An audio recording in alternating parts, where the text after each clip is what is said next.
Get the latest news and sport online at bbc.co.uk/3counties. Yeah. Yeah. You ready? Yes. It's going to be a good one today. OK, I'm braced. You ready? Here it comes. Go!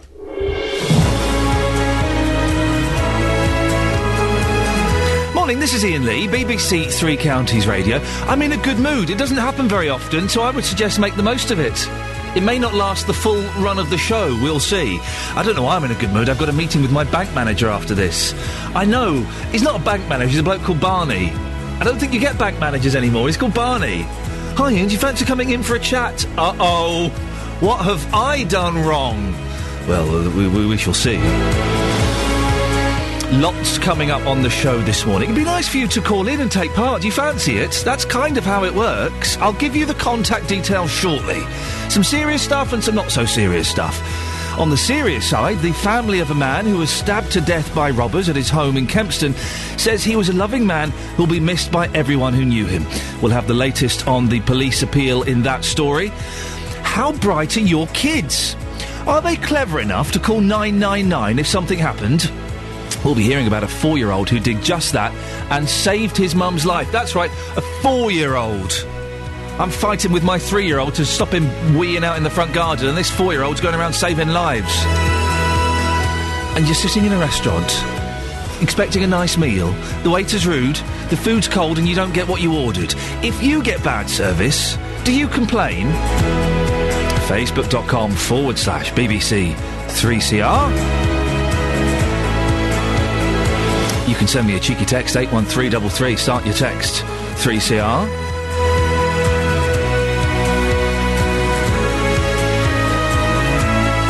Or you can give me a phone call. It's always the best way to get in touch, isn't it? 08459 455 555. Across beds, hearts and bucks. This is BBC Three Counties Radio. 08459 455 555 is the telephone number. The family of a man who was stabbed to death by robbers at his home in Kempston says he was a loving man who'll be missed by everyone who knew him. Sharif Demir Say was attacked by 3 men in front of his partner 2 weeks ago. Well, we'll hear from his granddaughter, Nina Gill, later in the programme. But first, DCI Tim Redfern from the Bedfordshire Major Crime Unit has been telling our reporter, Simon Watts, about the investigation. This is a full-blown murder investigation with all the resources that I can muster from the Major Crime Unit, which involves a large team back at Huntingdon who work on what we call the Major Incident Room, so they input all this data for us that we're gathering. And then I've got another investigative team, so another arm of that team, if you like, working here in Kempston, going out doing the house-to-house inquiries, with the addition of my forensic team and all the other people that back up the forensic work that's going on. You've renewed your appeal today. Why have you done that? Well, the main reason is we need information from the public, and it's really just to make that appeal to people who may think that we've solved this case already, which we haven't, and we urgently need people to call in with any information they've got, and that's the purpose of today's press conference. We heard from Sharif's granddaughter, Nina, today. She described him as a loving family man. Are you any closer to unearthing what the motives were for such a brutal murder? No, I mean, as I've said previously, I am keeping an open mind about this. We have released the fact that money was stolen and some jewellery was stolen in the attack. But I'm not, as I've said before, convinced that is the reason for this attack, the robbery, that is. Gold jewellery was stolen. It was quite high value, so we've got some Cara bracelets, gold, 22-carat gold Indian jewellery, some necklaces and some rings, and £1,000 cash. But the level of violence that was used by these people to relieve this elderly couple of that just seems disproportionate to me, and I can't believe that's solely the motive. You mentioned before that there was an early arrest, but are you confident that there are people out there that have information but have yet to come forward? Yes, I am. I believe that there will be someone out there who hasn't yet phoned us, who perhaps thinks, oh, well, I'll just wait a bit longer because the police will get there in the end. And the bottom line is we rely on people giving us information mainly to detect crime, and I'd ask those people or that person, if you have your suspicions about anybody or you actually know one of these three or all three of the people that are involved in this, please don't just assume we will get there in the end. We need your help, and please call it in. Is there any concern that until these people are found, something like this could happen again? There is always a concern that people, particularly people that have used this level of violence on innocent members of the public, will strike again. There is always that concern. There's nothing to suggest that this is any sort of a series of attacks. We can't link any other previous attacks like this, but that is also something, of course, that I have to bear in mind. And finally then, if anybody listening right now does feel they have information or knows somebody who may have some information, what are the ways in which they can get in touch? Yes, well, in the first instance, they can call the instant room, and we've got people on the phone there on the following number, which is 01480 422 791, or they can call 101 and just report to the operator there, or if they want to call Crime Stoppers anonymously, they can do that. That was our reporter Simon Watts speaking to DCI Tim Redfern, and later on in the show we'll be speaking to Sharif's granddaughter Nina Gill and finding out how his murder has affected the family.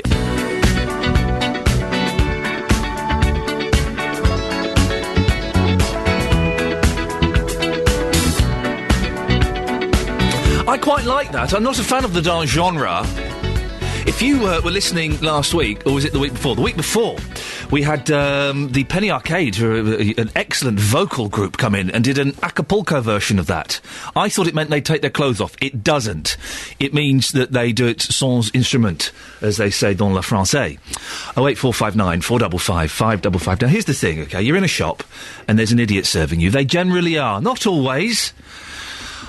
And you're not getting the service that you're expecting. Maybe been a bit rude, or they're on the phone as they are. You go into a grocer's, they're always on the telephone, or a petrol station, they're on the phone. Hang on a second, sorry. Could you put the phone down and serve me? I've actually said that before. In my head. Or you're in a restaurant, and the food's cold, the waiter's a bit of an idiot, and it's not going well. Now, do you complain? If you don't get good service, do you complain, or do you do what I tend to do? I kind of just sit there fuming, and hours later, after I've left, think of all the things I should have said. I had a complaint with a pizza delivery service here in Luton recently, and I kind of pursued it on Twitter and emails a bit, and then when I was requested to phone up and verbalise my complaint, I couldn't do it. I know I sound like a cocky so-and-so, and you think I'm complaining at everything. I can't do it in real life. I'm terrible. Before I met my wife, if I bought something and it didn't fit or it broke, I would throw it away. I know. And my wife caught me doing this. She said, well, take it back. I said, I can't. Take it back. Could you do it for me? Yes. And she does. So, do you complain if you don't get the service that you think you deserve? 08459 455 555. What a strange world we live in. For many reasons. But I'm number one I've got a podcast of the show, OK, and it's now available on iTunes. You can go to the iTunes, you type in Iain Lee, BBC, it pops up. Number 9 in the general podcast chart, which is excellent. Thank you so much. Number 1, not in the comedy section of the iTunes podcast chart. No. Not registering in that. I'm number 1 in news and politics. I can now say officially I am number 1 in news and politics. In your face, all other news and politics-based podcasts is me. It's not a particularly newsy or politicky show, so don't let that put you off. Do go and go to iTunes and type in Iain Lee, I-A-I-N-L-E-E, BBC, and it will pop up.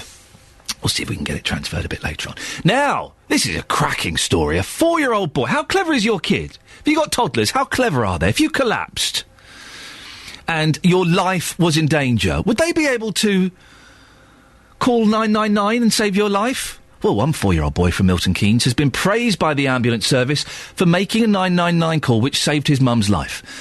We're going to hear the call that Maddox Shearer made now, and they're screaming partway through. That's his younger sister who's also in the house, OK? And don't panic. This ends happily. Hello? What's your name? Nugget. Okay, how old are you, Nugget? 4. 4? Okay, tell me what's happened to Mummy. She hurt her leg. How's she hurt her leg? She has kidneys. She's got kidneys? Yeah. Okay. Is there something wrong with her kidneys, or she hurt her leg? Something wrong with her kidneys. Okay. Don't hang up. Are you there on your own? Here is Mummy. Okay.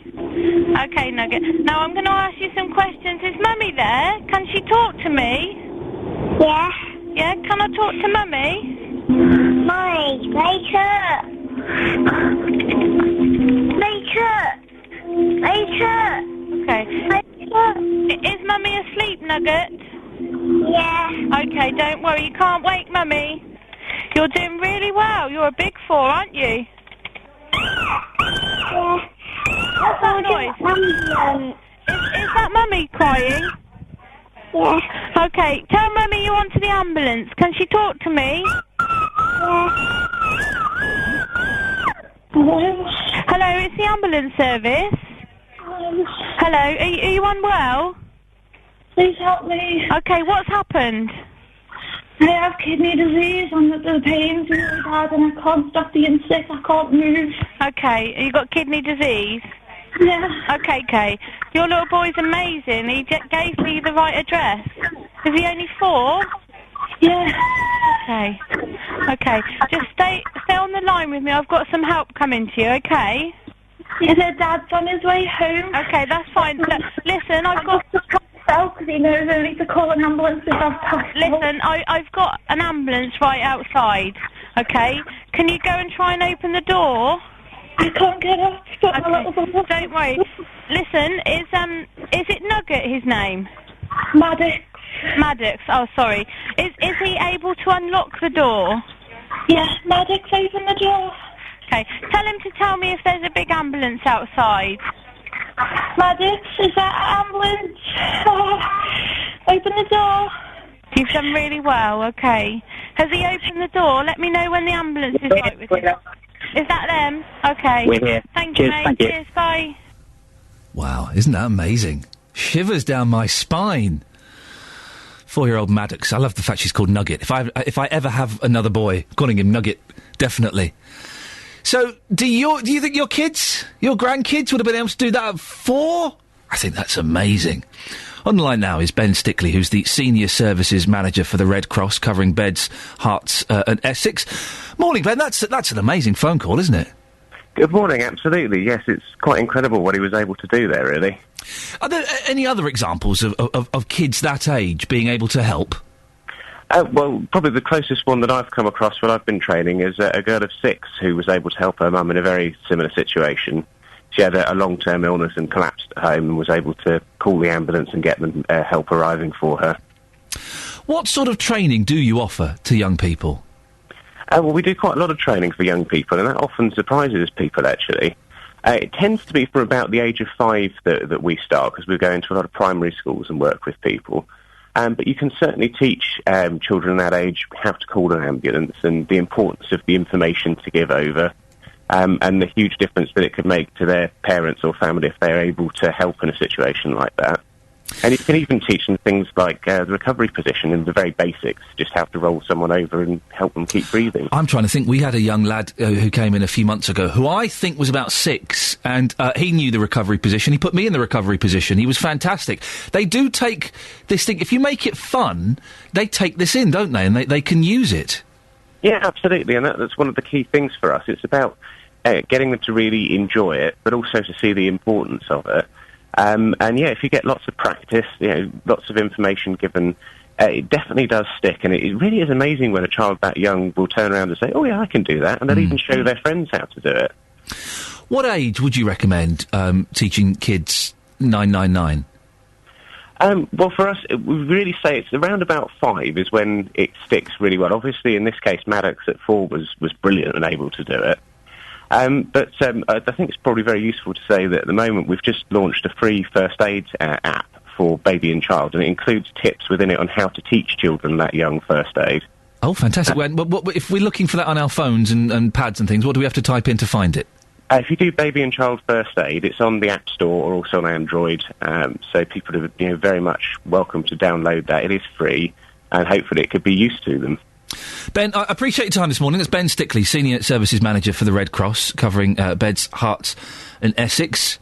Well, listen, I know it's unlikely, if you've got a story like that of a youngster in your family calling 999, getting the police, getting the fire brigade, whatever they did, I'd love to hear it. I know it's unlikely, and I think Maddox, or Nugget as I'm going to call him for the rest of the show now, I love that. You're right, Nugget! Oh, I love it. I think it's unlikely we're going to find anyone as young as Maddox who did that. 08459 455 555. My boy's 3.5. I'm fighting with him to stop him going out in the front garden and doing a wee on the plants. I had a big fight with him last night. I'm going to play him that tape and let him hear what he should be aiming for. And that's your latest news and sport. More from me at 7 o'clock. Hey up, Nugget! Isn't that the best name ever? When she first said it, the lady on the 999 service, I thought, oh, you silly sausage. But now I'm thinking, that's a brilliant name. It's quite cute, isn't it? Yeah. Can I call you Nugget from now on? No. Oh. Across beds, hearts and bucks.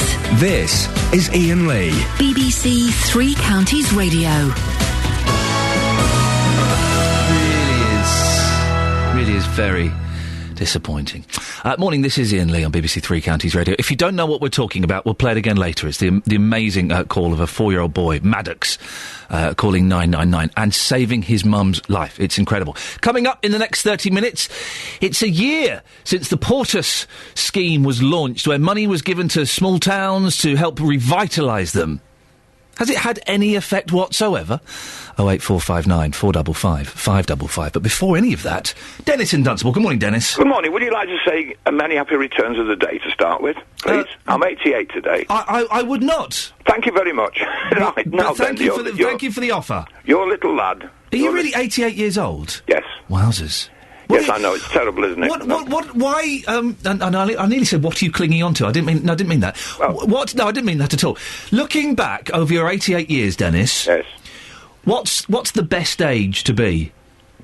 Every age. Oh, because after all, the alternative's not worth talking about, is it? You're absolutely right. When? Will you shut up? Okay, so I think she's going to shut up, Dennis. This little lad. Yes. This little lad. When? Will you shut up? Yeah, okay, I think we're going to shut up now, Dennis, so that's good. Okay, yes, go. Right. The little lad who wants to wee in the garden, he's obviously going to be a fanatic gardener. This is my boy. He's 3.5. Right. He keeps weeing out in the front garden. Well, years ago, when I was in the Navy, living in married quarters, right next door to me was a chap, would you believe his name was Flower, Ronald Flower. We used to call him Blossom. Now, he collected his wee-wee of his little daughter every day. Why did you call him Blossom? Because his name was Flower.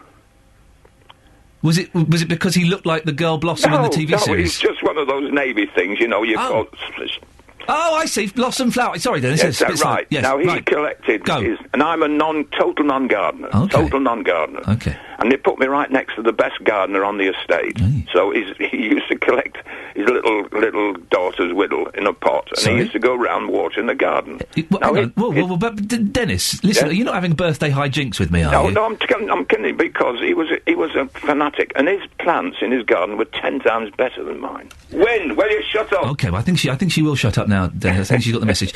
So he would collect his daughter's wee-wee? Yes. And pour it on the plants? No, very carefully, all round the edge of his garden, and his plants were much better than mine. I thought that urine was toxic for plants. No, it's not. It's natural. It's natural fertiliser. Do you know? I can see how the whole show is going to be about wee on plants now. I just felt the shift in the atmosphere. I thought, was he not doing it to keep foxes away and cats away? No, but because on top of that, part of the squadron he worked in, the manager was manager of the local brewery, and he sent 5 big bags of hops that had come out of the brewery. Yeah. And scattered those on his garden, so his garden was about 3 or 4 inches higher than mine. Yes. In depth. So he got an extra 4 inches because of his daughter's wee-wee? No, well, Well, all that, yes, that and this hops as well. I mean, could you imagine wee and the smell of beer together? Oh, jeez.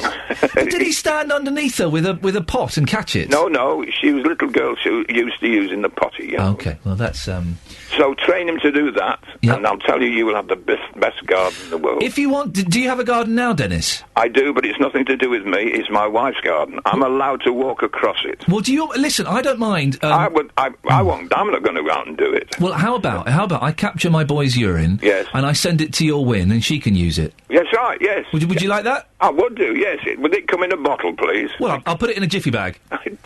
Jiffy bag. Happy birthday, Dennis! Same to you. Ta-ta. Well, we're getting all kinds of contact from you about wee in the gardens. I'm number one in the news and politics podcasts, for goodness sakes. Gordon in Welling says his dog used to cock his leg up and wee all over his rhubarb. It was the best in town, but he never told his neighbours the secret. I used to work with Ricky Gervais, it's come to this. Wow. I always thought urine was bad for flowers. It poisoned the flowers. We need a gardener. 08459 455 555.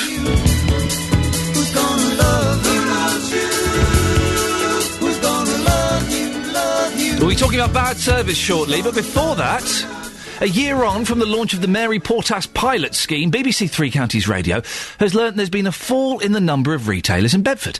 The town was one of 12 across the country to receive around £50,000 of government funding to revive its high street. But during the past 12 months, 17 stores in Bedford have closed. Our reporter Simon Watts has been to the town. Well, how and why the government's Portas pilot spending is being invested was always going to be an opinion divider. We've heard both good and bad feedback from Hatfield's rather unique portable stage, whilst here in the centre of Bedford, the lion's share of investment has been made on trying to strengthen current local businesses and also to help those starting up. It's come in the form of free training courses that have been running throughout the year, and on the 27th of July there'll be a high street showcase event which will do, as it says in the title, showcase the variety of shops and retailers in the centre of the town. Courses here have ranged from how to make the best use of websites and social media and window dressing. These have all come at the request of businesses in Bedford. Leaflets and postcards were made up to promote the town earlier this year, whilst empty shops on the high street have been wrapped to make them more attractive. But unfortunately, the figures we've received show that there are 17 unoccupied units in Bedford from stores that have closed in the last year. Of the 558 businesses, 98 have closed and 81 reopened. Though it is reflective of the picture nationwide, and that perhaps the rewards of the Mary Portas investment won't be seen immediately. Of the 12 towns to receive investment, 10 have seen a fall in the number of occupied shops. Simon Watts reporting. Well, meanwhile in Hatfield, £27,000 has been invested on a portable stage to be used to host live music in the town centre. But as our reporter Sophie Solaria discovered, not everyone has been impressed with the way the money has been spent. We didn't even know it was here. We've just come to the shop, so it's news to me. How often do you come to the town? Every day. And you hadn't seen it advertised? No, nowhere. Have you seen it? No, not at all. But it's nice to see that people are bringing things into the area, but if it was publicised more, a load more people would have turned up. Made an afternoon of it then, if you'd like. It's not worth the money, I don't think, to be honest. Yeah, it's interesting about the stage. Do you think it's a good use of money? As a musician, no. Because it's needed for other things, really. And it could have been done with a smaller stage or just a little stage. You only need a little portable stage. It's very good, but it's just the shame that there's not more people here and the sun's not out. Why do you think there are no people here? Well, we know about it because I work with somebody who's been performing today, so... I haven't seen any advertisements, though. There was one banner when we were coming over here, walking down here, but apart from that, I haven't really seen much about it. I didn't even know it was advertised. I haven't seen it advertised, rather. I didn't even know it was on. Actually, wouldn't it have been better to have had it last weekend, bank holiday weekend? I don't think people come to Hatfield, basically, because there's nothing to keep them here apart from listening to that. They can listen to that and then go to the shops, but they don't really come here because there's nothing here, is there? So you're not exactly excited about it? Bred, love. You're Hatfield born and bred. Yeah, where could that £27,000 have gone? towards getting this bloody town sorted out. Yeah, I agree with that. I agree with that. Or in the kids' parks. If I win the lottery, if I won the lottery, so many million, I'd just go to the council and say, forget it, I'm developing Hatfield Town. I'll do it I'll do it for you. My name's Kushbi Kamdar and the shop's called Be Charm Limited. Did you know that this concert was going to happen today? We weren't aware, no. We weren't even informed. We thought normally when there's something going on in the middle, we normally get a notice or something, but we didn't know, but it's a pleasant surprise. Yeah. To get people down to Hatfield Town Centre is quite hard. So, I mean, definitely more advertising, because we weren't aware as shop owners, even getting students down from the uni, advertising it in the uni. You run a card shop not far from the town centre. Have you seen an increase in trade this morning since the concert started at 12? Today? No, definitely not. 27,000, a lot of money. Personally, I think that was money wasted. Sophie Solaria reporting there. Morning, this is Iain Lee, BBC Three Counties Radio. Now, a 15-year-old from Welwyn Garden City is determined to raise £10,000 for charity by climbing over the O2 Stadium. Georgia Ormrod was diagnosed with a life-threatening brain tumour in 2009.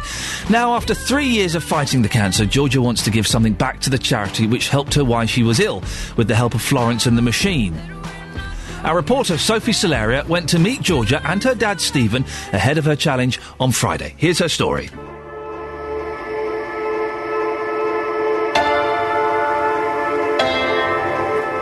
I met Florence in 2010, and ever since she's kept in touch. She's put a video on YouTube for us wishing Georgia good luck. Hi, I'm just here to wish a very amazing girl who I met a few years ago through the Make-A-Wish Foundation. Her name's Georgia, and she is going to be walking the O2 for the Ellen MacArthur Trust, and I'm incredibly proud of her, and I wish her the best of luck. Lots of love to you, Georgia. Why do you love Florence so much? I like her music, and I kind of liked her craziness.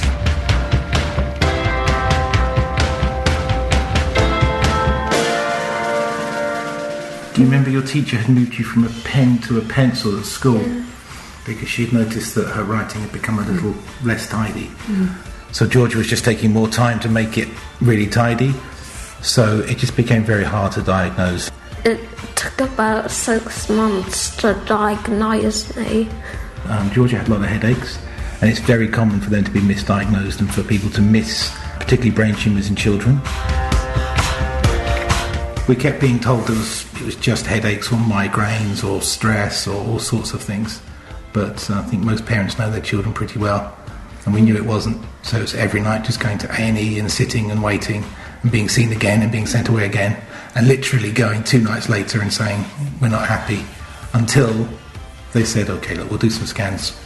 It's a parent's instinct to know. Yeah. When you first have children, you're told you will know your children better than anybody else. I think that's a really good piece of advice, because we did, and we knew it wasn't right. I couldn't really do anything after my cancers. But Georgia was blind and mute, and you couldn't move your arms or legs. And then gradually you got your sight back and your eyes started working. Speech therapies and all sorts of things, and now, as you can hear, Georgia talks pretty well, don't you? Well, I just feel it's kind of a necessity to kind of walk and do everything. What kind of things have you been doing to get better?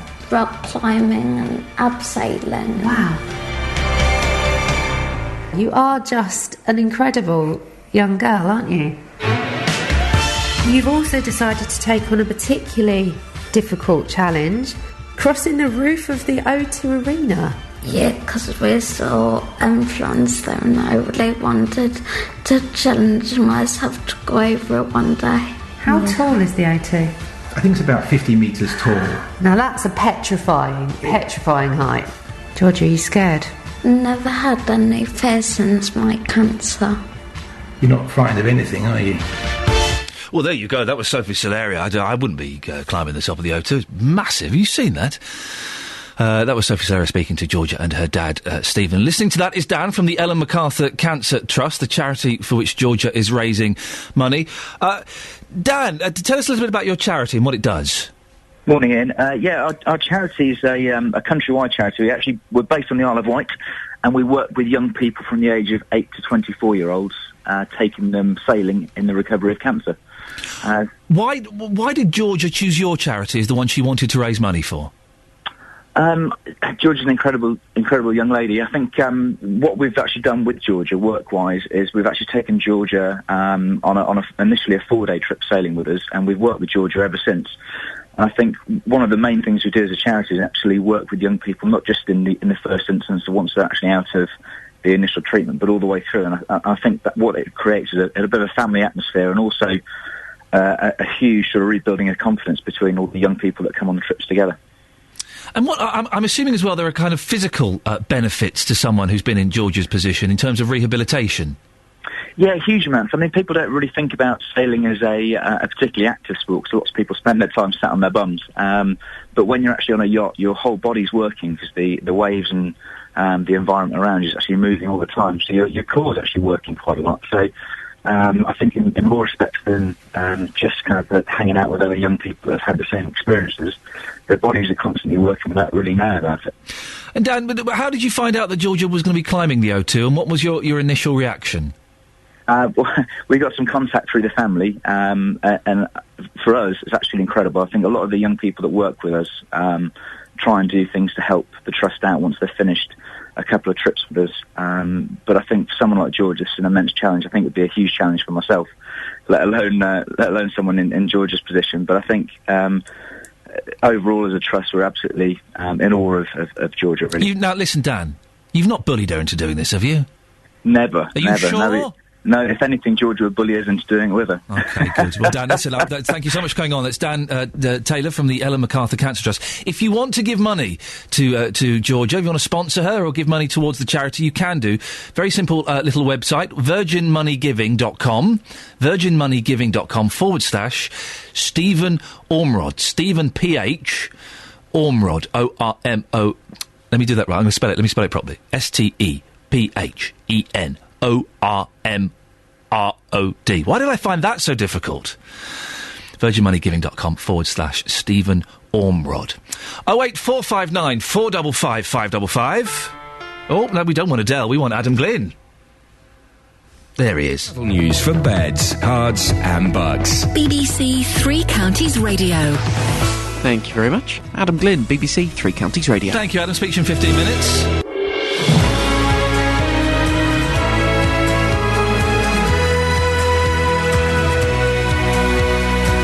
This is Iain Lee, BBC Three Counties Radio. 3 minutes past 7, it's Wednesday. The weather's a little bit better than it was yesterday. Wasn't it miserable? And I was stuck on the M25 for an hour yesterday. Oh, the joys, for an hour. Stuck in the pouring rain on the M25 for an hour, and I was thinking, this is it, boy, this is it. You're living the dream. Lots coming up on the show between now and 9 o'clock, including the family of a man who was stabbed to death by robbers at his home in Kempston say he was a loving man who'll be missed by everyone. We'll have the latest on the investigation into that murder, and speaking to the gentleman's granddaughter. Is your 4-year-old son or your granddaughter clever enough to call 999 if there was an emergency? Oh, we'll hear the story of one young lad who did just that and probably saved his mum's life. And customer service. If you don't get the service you think you deserve, do you complain? Do you kick off? Or are you like me? You just walk away tutting quietly. Facebook.com/BBC3CR. You can send me a text, 81333. Start your text 3CR, or you can give me a call, 08459 455 555. Across beds, hearts and bucks. This is BBC Three Counties Radio. The family of a man who was stabbed to death by robbers at his home in Kempston says he was a loving man who'll be missed by everyone who knew him. Sharif Demessé was attacked by 3 men in front of his partner 2 weeks ago. Well, speaking to reporters at Bedfordshire Police Headquarters, his granddaughter Nina Gill described him as a gentleman with a very kind heart. A very passionate person, just a kind-hearted. I remember every time we'd go round to see him, all us girls, and he'd give us a big kiss each cheek and a massive hug, like a bear hug, and we'd have to scream and shake him off. just all round a very generous, kind, warm person. I mean, would never have anything bad to say about anyone, was never involved in any conflicts, nothing like that, which is why what has happened has been such a shock, you know. Was he really popular? Did he have lots of friends? When he would come to London, he'd go into all his kebab shops and have his Turkish friends where he'd like to sit and play his saz with them and eat his food that he loved. And yeah, popular amongst his neighbours in town, very friendly person. Even if you didn't know him, he'd always have something to say. But yeah. And how has it affected the family? How's the last couple of weeks been? It's not been real. It feels like I'm out of body and I'm experiencing something that's a complete and total nightmare, to be honest. The family hasn't been taking it well. Obviously the circumstances of how this has happened, nobody would. It's very horrific, and my grandmother's devastated, as are we. I don't think any of us will actually ever come to terms with this, but we'll be at a bit of peace if we know we've got justice for Sharif. What would you say if there's somebody out there who knows who did this? I would say if they do know who has done this, and if they are aware of any information, that they come forward. I mean, put yourself in our situation. This could happen to anyone. Evidently, you never think it's going to be you. And if these guys are still out there, and the extent to what they've done, they are very much not shy of doing it again, the way I see it. We're a very close family. Oh yeah, very close. I mean, if we hadn't seen each other within a week, everyone would be on the phone to each other. We are a very close-knit family. Just describe to me once more what your grandfather was like as a person. Just a lovely, kind, warm-hearted person. Very generous. I mean, always like to have a chat and like to know what's going on. Would never want to get off the phone to you. Would go on and talk about everything. Just a lovely person. I can't see why anyone would want to do this. Just don't know. And he's left a large imprint on our hearts, and that's all we have, the memories and what we had with him, I guess.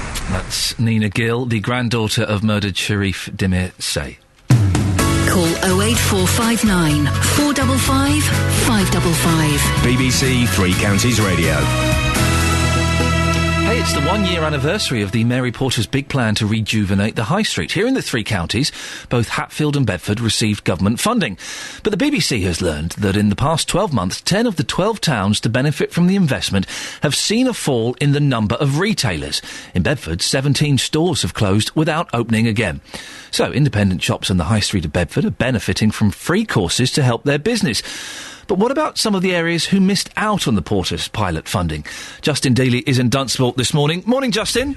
Yes, hello, Ian. Dunstable's had major problems with its high street, and they unfortunately missed out on funding last year.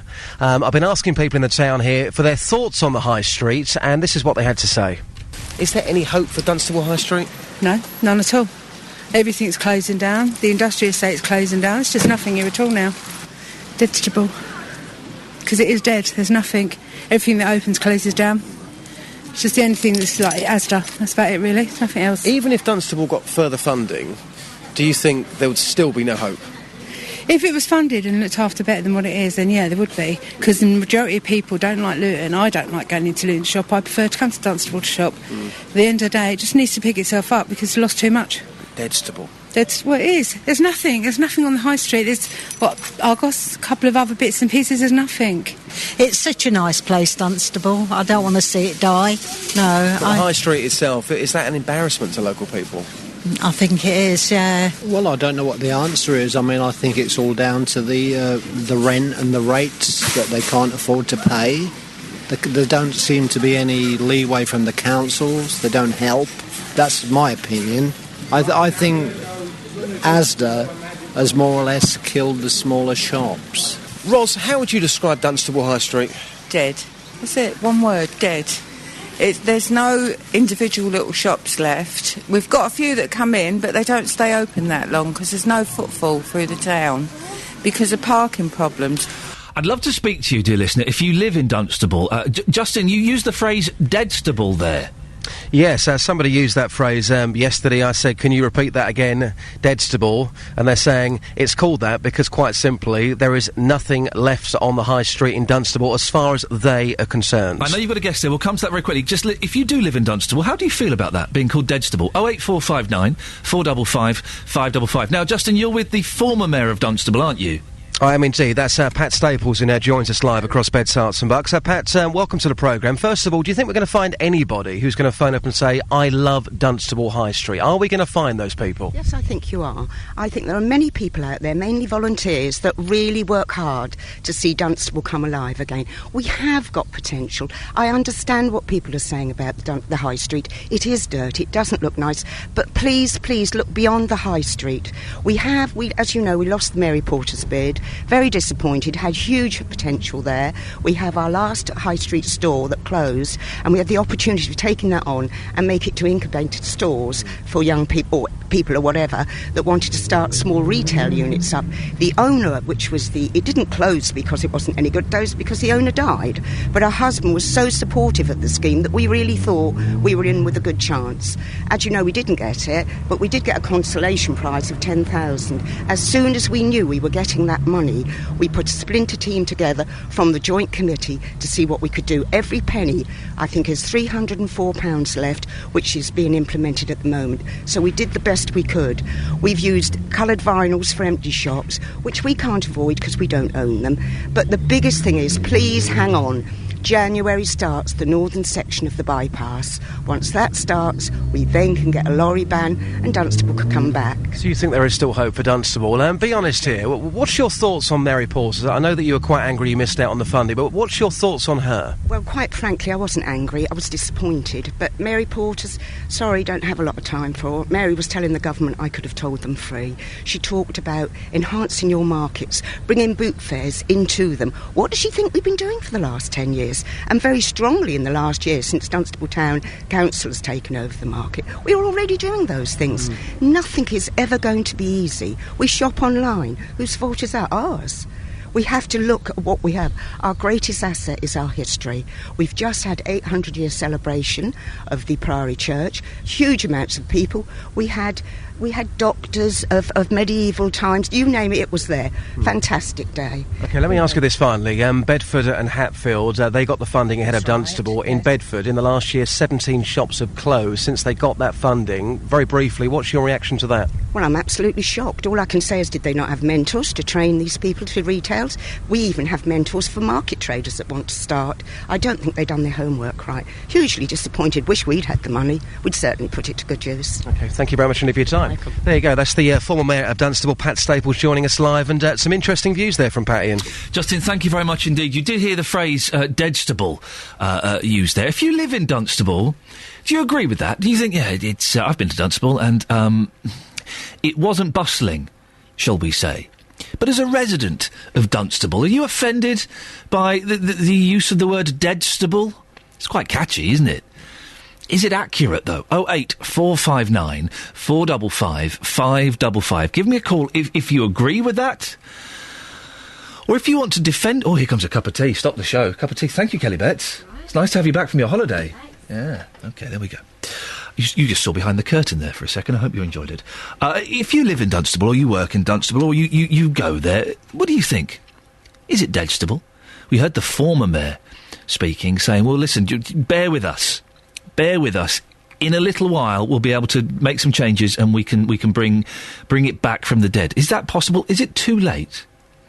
08459 455 555. Is Dunstable better called Deadstable? You can go to facebook.com/BBC3CR. You can send me a text, 81333. Start your text 3CR and include your name, please. 08459 455 555 is the telephone number. We were just talking about Dunstable. It's got a new nickname, Deadstable. Is that appropriate? Do you think that's a bit harsh? Well, Matt's from Luton. Morning, Matt. Morning. Matt, morning. What do you think about Dunstable? Well, I went to Dunstable yesterday, and it was very wet, and it was an absolute ghost town. Well, the wetness we can't blame on Dunstable, can we? But we can blame Luton Council. They have got to cut the rates completely. Get shops back. This Mary, I call her Mary Poppins, Mary Cuckoo Land she is. She's on about putting retail back on its feet. Yes. But she hasn't got a clue. She's in Cuckoo Land. Well, she, in fairness, she helped decide which places would get the money, and then it was up to the local committees to decide what to do with the money. But they didn't get enough money. 50 grand isn't enough. When Sainsbury's was in Dunstable, Dunstable was booming. They should have kept Sainsbury's at Dunstable. I worked in Marks Road. I had a butcher shop in Marks Road, and it was the same, parking and all this. Now Lidl's are in Marsh Road, and the place is booming because of parking. The main thing is to the council. They've got to cut the rates. They've got to put a cap on rents and help the actual traders. You don't realise, people don't realise, you stand in a shop for 3 hours not taking any money, and your heart is breaking. Oh, I bet. I bet it's always right. People doesn't realise, and I love going into shops, small shops, and supporting them rather than the big stores. Big stores are a waste of time. Well, hang on a second, Matt. You're just saying you wanted Sainsbury's and Lidl to be in Dunstable. Well, Lidl's are... But you see, all the same, Asda is too far away from the main centre. So you want a big shop there, but you don't like the big shops? At least one big store. Okay. But it will help the little stores, but the rates are too high. Matt, one final quick question. You heard our reporter, Justin Dealey, use the phrase deadstable. Do you think that's appropriate? I don't want to listen to Justin Dealey say things like that. It's like calling you a bad name. We don't need names for places. We want to get the place going. We don't need catchphrases or names. It's a lovely town, absolutely brilliant, lovely place. But we also went to the Priory Tea Rooms yesterday. Okay. And I don't know if people realise it's beautiful, and there was a lot of people in there yesterday. Fantastic, Matt. We have to end it there. Thank you very much indeed. Well, Matt from Luton there says he doesn't want to hear Justin Dealey use phrases such as deadstable. Sorry, frog in my throat there. What do you think? Is deadstable, is it too harsh? 08459 455 555. Now, earlier on in the programme, we heard about a 4-year-old boy from Milton Keynes who saved his mum's life by calling 999 when she collapsed. It's incredible. Here's a short section of the telephone call that Maddox Shearer made. Hello? What's your name? Nugget. Okay, how old are you, Nugget? 4. 4? Okay, tell me what's happened to Mummy. She hurt her leg. How's she hurt her leg? She has kidneys. She's got kidneys? Yeah. Okay. Is there something wrong with her kidneys, or she hurt her leg? Something wrong with her kidneys. Okay. Don't hang up. Are you there on your own? Here is Mummy. Okay. Okay, Nugget. Now I'm going to ask you some questions. Is Mummy there? Can she talk to me? Yeah. Yeah, can I talk to Mummy? Mummy, wake up. Wake up. Wake up. Oh, that sends shivers down my spine, that does. The woman on the other end of the line there was Laura Patrick from South Central Ambulance Control Centre. Morning, Laura. Good morning. It's an incredible call. How do you manage, as an operator like that, to not get all emotional and all upset? You're very calm. Oh, we have to be in our job. When you hear a 4-year-old boy, though, saying, "Wake up, Mummy," that must pull at your heartstrings a bit. Yeah, your heart does sink, and instantly you just want to get help there straight away, because you're aware that, there's a child that potentially, is there almost on their own because, their mum or dad may be unconscious. When you heard such a young voice on the other end of the line, what did you think? I just wanted to get him help, because obviously, we didn't know what had happened, and obviously it soon became clear that Mummy was unconscious. So you're just so aware that they, for a 4-year-old to phone 999, he's obviously been shown what to do and how to do it. So we just wanted to get him help there as soon as we could. I would imagine it's quite unusual for someone as young as Maddox to call up 999. Yeah, it's certainly, I've been doing the job nearly 4 years, and it's the youngest I've ever spoken to, certainly with a parent unconscious, no prompting at all.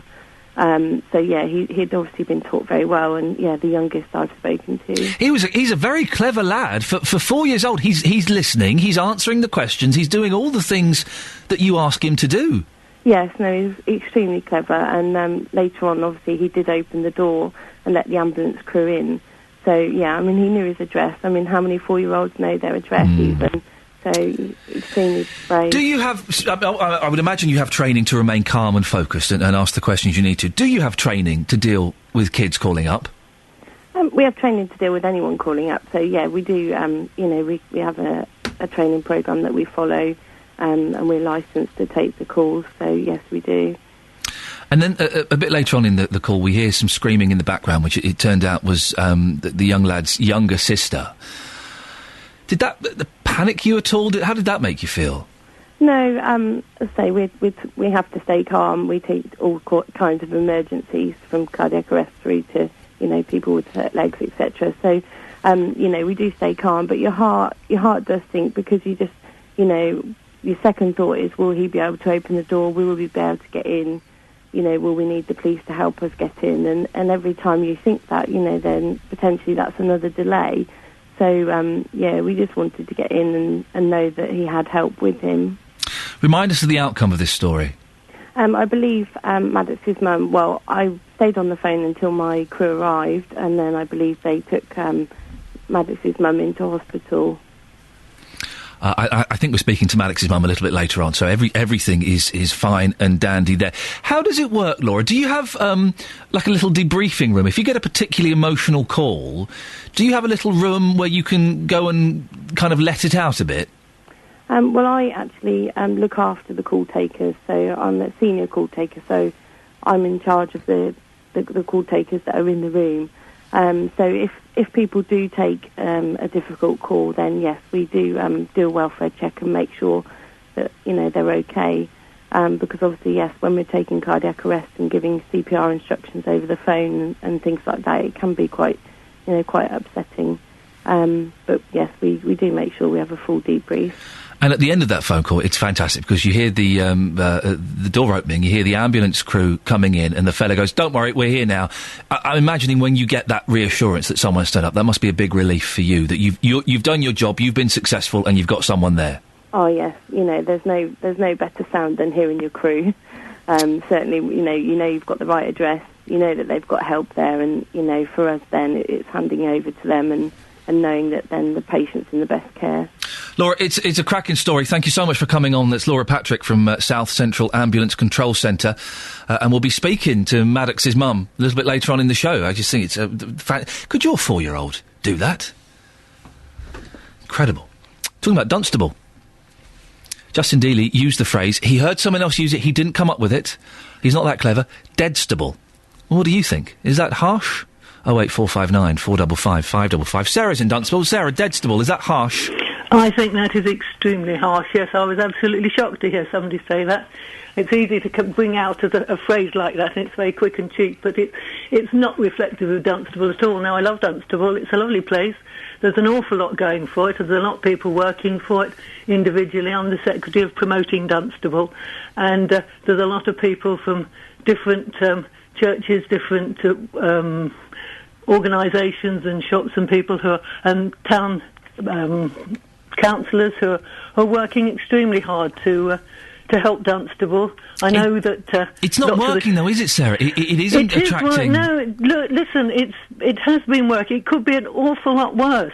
You go to other places around locally, and I mean, I travel around the country quite a lot, just on holiday and other, and there's loads of places that are like Dunstable, and even, a lot more shops that are closed. And we have got little shops that are opening. People need to look. There are some that have been closed a while, and there's some where the council just can't get anybody, the owners who are responsible to do anything about it, and they look really untidy. And Sarah, there's very little people can do, but there's a lot going. Have a listen to Darren. Darren's a trucker from Milton Keynes. Darren, you're not such a big fan of Dunstable, are you? Darren? Oh, you're there, Darren. Sorry. Darren? All I can hear is someone heavy breathing. Darren, are you there? Darren? Darren's disappeared. Well, Sarah, Darren was calling in just to say that he thinks Dunstable's rubbish. He hates it. And well, he's got to look behind the scenes. It's not just the high street.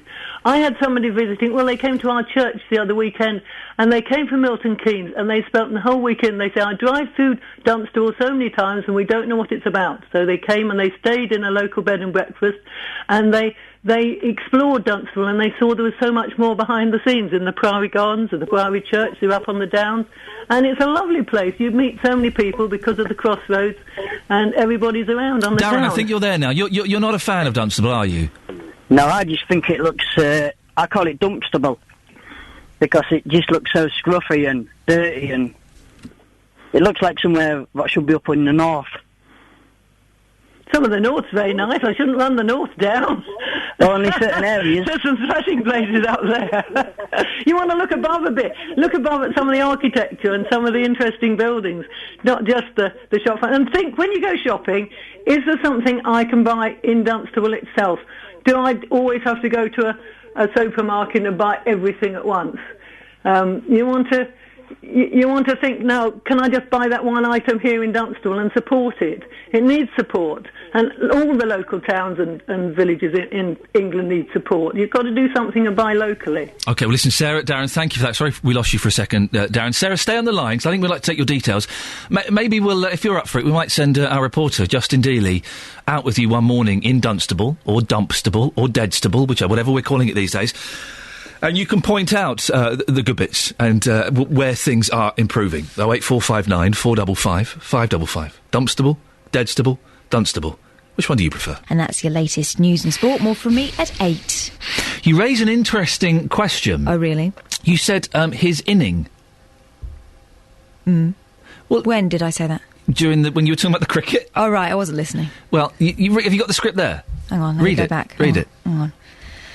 Just talk amongst yourself for a minute. OK. There's no one listening, don't matter. Well, it's okay. Literally me and you. Have you seen Anchorman? I just read what I've got. We might get a dog for the show. Oh, really? Yeah, we're talking about it. That'd be nice. Called Nugget. Go on, read the script about the cricket. In his first inning, yeah.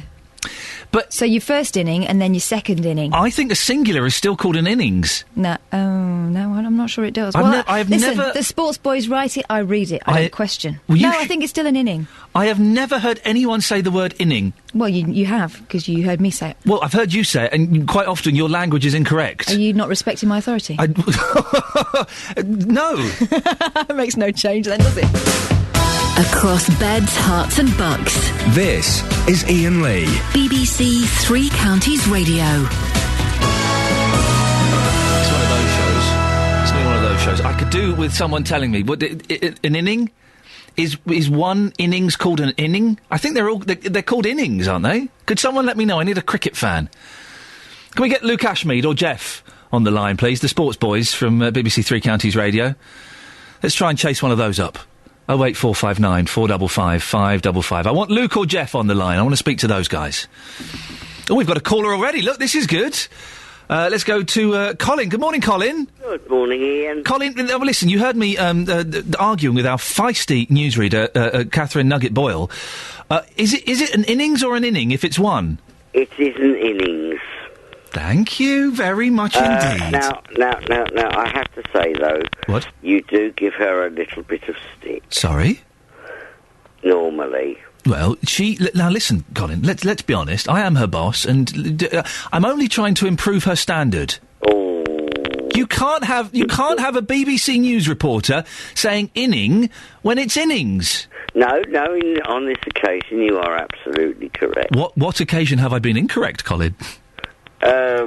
Several, but I can't remember any specific. And just the way you treat the poor girl. I've got a little plan. Oh, go on. Well, to bring you down. Sorry? I know something about Catherine. Oh. That I think would absolutely flummox you. Go on. No, I'm not going to tell you. Sorry? This is all very mysterious. I'm not going to tell you. I'm going to get in contact with her. Yes. And talk to her about it. It's not about her boozy past, is it? Because she's really put that behind her now. No, nothing. Okay. Nothing sinister. It sounds sinister, Colin. No, it'll be a little bit of fun, hopefully. Well, if she agrees with me to do it.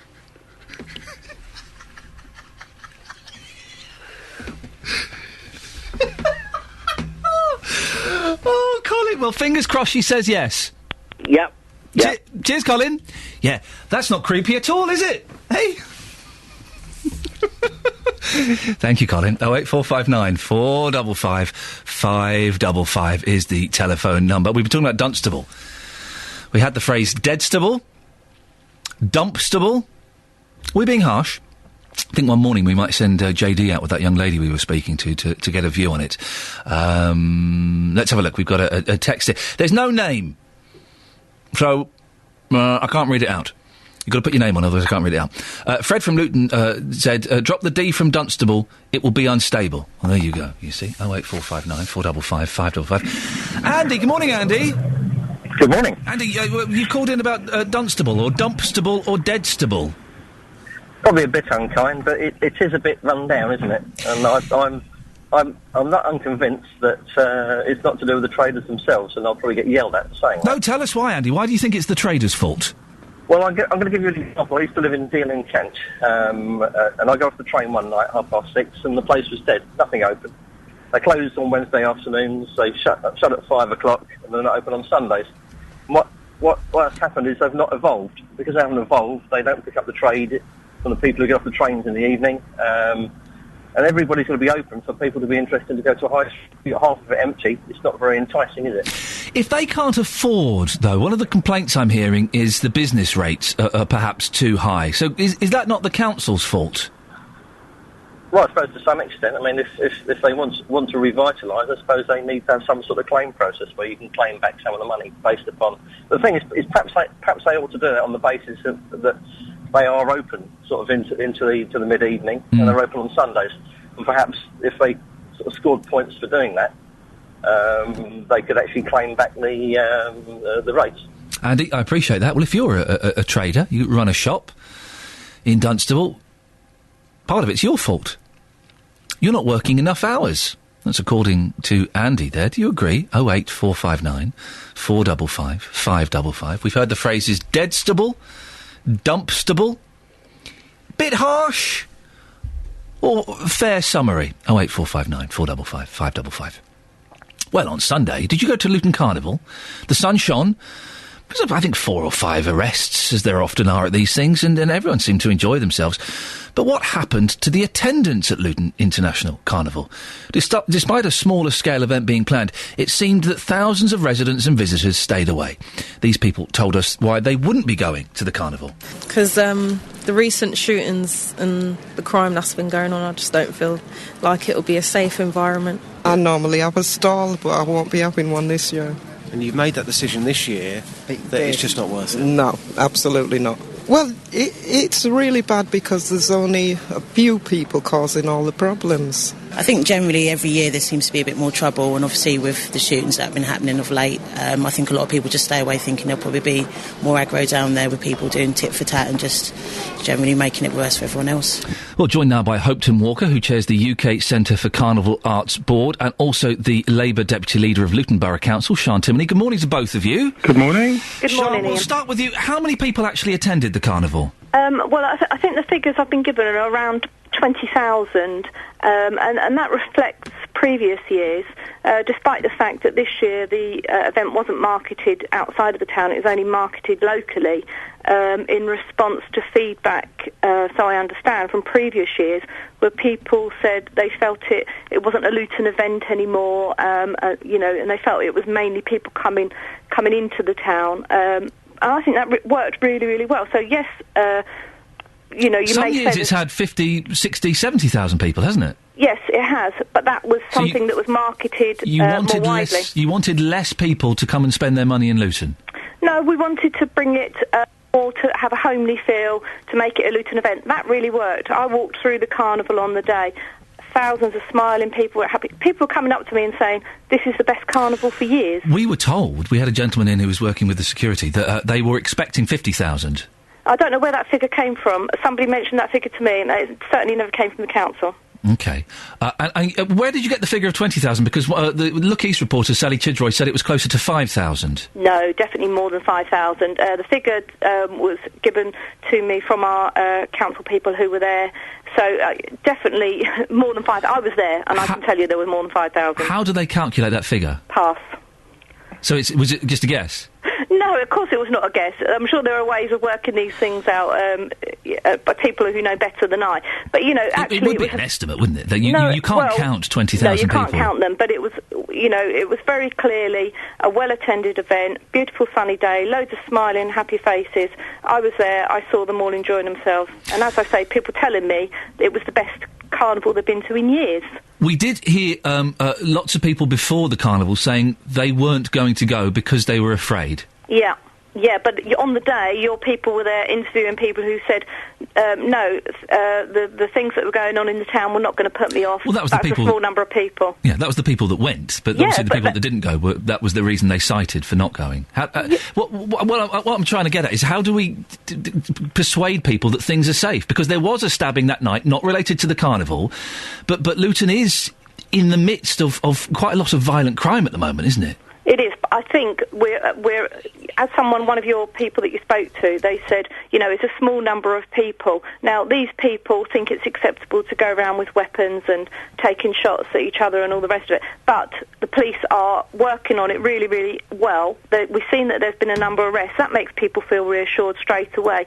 That the police, and supported by the council, are getting these people locked away. And, but we still need the public out there to come forward with information to help us make sure that we do identify them and get them locked up for a very long time. Hopetoun, what were your impressions of the carnival? I think it was a fantastic day. I'm proud to be a Lutonian. So many Lutonians coming out on the day to enjoy themselves. It's a complete enjoyable day, family day. It was great. The sun came out. Disappointing numbers? For me, the numbers were fine, actually. 20,000 was good. We're in a transitional year because we're picking it up from the council. As of this year, we did the artistic elements of it. Next year, we're going to do all of it, the logistics as well. So for us, it was good to get our own people sort of shadowing the council and seeing how it's done, and then we'll pick it up next year. So for us, it was smaller, but actually it was a beautiful event. There were some complaints from people that were there that the procession was smaller and didn't last very long. Yes, it was a little bit smaller, but actually, wasn't it fantastic? Well, it was fantastic, but some people felt a little bit cheated is perhaps too strong a word, but felt that there wasn't as much as there had been. Well, as I said, yes, it was a bit smaller. There are reasons for that. The route was slightly smaller because of work happening in the town. Yes, it was smaller. We just have to admit it. I don't think people were treated because of the spectacle that people were treated to. Sean, I am slightly confused as to why you would want less people to come and spend money in Luton. When places are struggling, why it would be considered a success when in the past it's had 50, 60, 70,000 people. Why you would want less people to come into Luton? That seems odd. Well, I think it was because the feedback that I mentioned that local people were saying, it's become a huge event, sort of akin to Notting Hill Carnival. It's lost its local focus that it had. I mean, years and years ago, I remember when I was a child, it started off as before it was the carnival, it was this Victorian fair. Sort of like summer fair, and people saying, we need to bring some of the elements of that back into it, and I think that's what we try to do. And I think the Carnival Arts Centre, having taken, beginning to take over this year, have done a fantastic job and really put on a brilliant show. Very quickly, because we're running out of time, some people have said that there was a lower turnout because it was on a Sunday instead of the normal bank holiday Monday. Is it staying on a Sunday? I think we probably will. Obviously, we'll consult, but my thoughts are that it probably will stay on a Sunday. It gives people a chance to enjoy the day and then still have another day off before they go back to work. OK, Hopetoun Walker, thank you very much indeed. And Sian Timoney, of course, thank you very much for joining us. 08459 455 555. Figures of 20,000 there. How do they calculate 20,000 people? You can't count them. It's got to be a guesstimate, hasn't it? What did you think? If you were there, were there 20,000 people? 08459 455 555. Morning, this is Iain Lee, BBC Three Counties Radio. 08459 455 555. Getting lots of reaction to Dumpstable, Deadstable. How do you prefer to call Dunstable? Are we being a little bit harsh on it? If you, by the way, these terms have been given to us by listeners, and they've not come from us. What do you think? 08459 455 555 is the telephone number. If you want to give us a call, you can also go to facebook.com/BBC3CR. Now, bad service. If you get bad service, what do you do? Do you complain? Or do you kind of do what I do? You walk away muttering to yourself, tutting, vowing never to go back there again. There are so many shops I can't go into because I've made my own little embargo that won't let me go in there. Well, it seems more and more of us... Oh, we're dropping that now, are we? Across beds, hearts and bucks. This is Iain Lee. BBC Three Counties Radio. Maybe I'll tease you with the customer complaint story a little bit later on. Or maybe I won't. You can go to 08459 455 555 is the phone number if you want to give us a call. The Independent Transport Commission report says there should be a single... Oh, let me start at the beginning. Look, this is all over the place, isn't it? An independent report issued today is looking into future flight expansion to serve Heathrow, while the airport's own master plan identifies one potential site in Buckinghamshire. A super hub airport with 4 runways could be built in the home counties to ease the pressure on Heathrow, with Haddenham in Aylesbury Vale a possible choice. The Independent Transport Commission report says there should be a single hub, probably at Heathrow, Stansted or in the Thames estuary, suggesting Heathrow would probably have to close if either of these two options were chosen. Well, that was written in a listener-friendly way. Did you follow that? Me neither. Basically, they could build an airport in Bucks. Well, we'll talk to the author of the ITC report, Dr. Stephen Hickey, in a moment. But first, Michael Whitney is a local resident in Haddenham. Good morning, Michael. How you doing?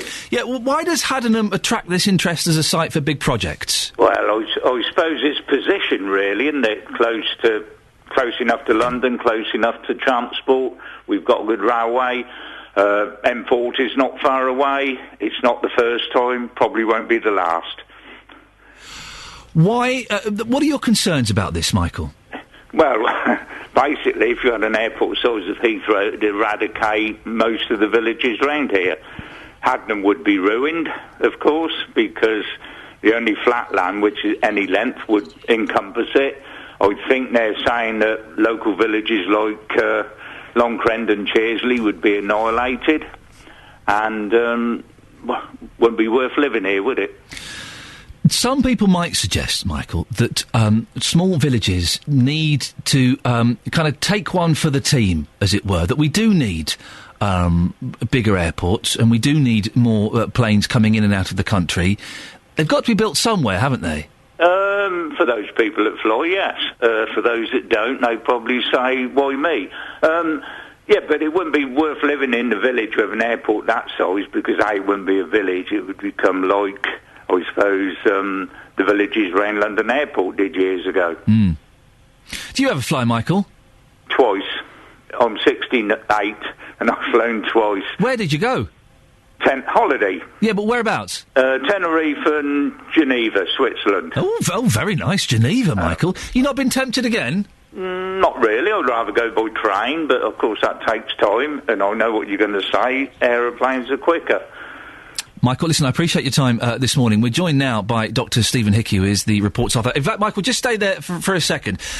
Stephen, why do we need another airport in the south-east? Well, we don't necessarily need another airport. What we do need is a hub airport that continues to be one of the major hubs in Europe and the world. Why are there limits on expanding Heathrow? Can't we just build another runway there? Well, that's been the proposal, but that was rejected by the incoming government, so there are no plans to build an extra runway at the moment. The question is, should there be, or one runway or two, or if not at Heathrow, is there a better site somewhere else? These plans always affect people and small villages. We've got Michael on the line who could potentially be affected by some of these plans. What would you say to someone like that? Well, I recognise that is, people who live locally near airports wherever you are, always dislike particularly the noise, which is clearly, a real problem. And that's true, wherever you live, near any airport. And any development of any airport usually arouses great local concern, and those issues do have to be addressed. And Heathrow's own 2025 master plan identifies sites elsewhere in the south, including Haddenham in Bucks and White Waltham in Berkshire. How likely is that? I don't know. We haven't seen the outcome of those studies. I'm not sure that Heathrow has decided, actually, what its own preferred option would be, and they haven't come forward with their conclusions. So we wait with interest to see that. Our own assessment in our report is that if the existing Heathrow site were to be ruled out for major development, on the face of it, it looks like the most plausible sites to build a major new airport would either be in the estuary, as some have proposed, or perhaps at Stansted. Those seem the most plausible. But if another alternative is put forward, then obviously we need to look at that. Dr. Stephen Hickey, thank you very much for joining us, and thank you for bearing with some of the slight technical problems that I think we've been having this morning. Well, listening to that is Haddenham Parish Councillor John Wheeler, who's Vice Chairman of the Council's Environment Committee. What impact would an airport have on your parish? It would completely obliterate the whole of the parish. We'd be, completely wiped out. You're having a bit of a tough time at the moment because HS2 might go through your area. Now there's talk of an airport. What's the general atmosphere there at the moment? Apprehension, doubt. There's no certainty about anything. The point I made earlier on to our previous guest is that airports probably do have to be made at some point to encourage business into the country. Why shouldn't it be where in Haddenham? If you're going to about cost, really, because if you're going to redevelop the whole area, it's going to be a lot more expensive than putting an extra runway onto Heathrow. And I think it's a bit of a ploy, get the people angry and start protesting. So it seems a better option to put it at Heathrow. Do you think that this is what this all is, John? A little bit of smoke and mirrors to, yes, I do. And showmanship to get one at Heathrow? Yes, I do. Well, you may be working in that case. John Wheeler, thank you very much indeed. Haddenham Parish Councillor John Wheeler. Across beds, hearts and bucks. This is Iain Lee. BBC Three Counties Radio. Minutes to have a look at the front pages of the newspapers, shall we? They've put a ladder on the top of Everest. A ladder? I know, it's mental, isn't it? The front page of the Times. You can't see the ladder, but there's a picture of the Times journalist Tom Whipple at 17,900 feet with the summit of Everest in the background. It's a cracking picture. There's a ladder at the top of Everest. Is that cheating a little bit? Lib Dems thwart terror bill. Tories fear party's threat to revive mansion tax. The Liberal Democrats will line up with Labour over a mansion tax if David Cameron pushes through the Snooper Charter. Senior Tory ministers warned last night. The Snooper Charter. That's the thing where they're allowed to check your emails and monitor your phone calls, whether you are a naughty person or not. I kind of think that's a bad thing. Oh, if you've got nothing to hide, mate, then you've got nothing to worry about. Well, maybe I have got things to hide. Not necessarily terrorist activities and plots to murder, but I have things to hide. It's called my private life. I don't want some copper listening to what I'm banging on about.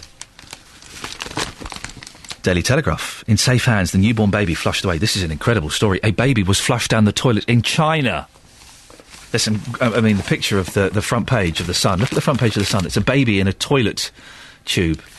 Incredible! Death risk lottery of NHS surgery. And suspect's family pray for dead soldier Rigby. The Christian family of the Woolwich murder suspect, Michael Adebolajo, appeared to distance themselves from him last night as they offered prayers for drummer Lee Rigby. The Independent, MI5 attacks case for Snooper Charter. Using Rigby killing to justify extra powers is cheap, says security officers. The Guardian. Oh, there's a bit of music on the front page. I'll try and have a fiddle with that later on and see if I can get it to make noise.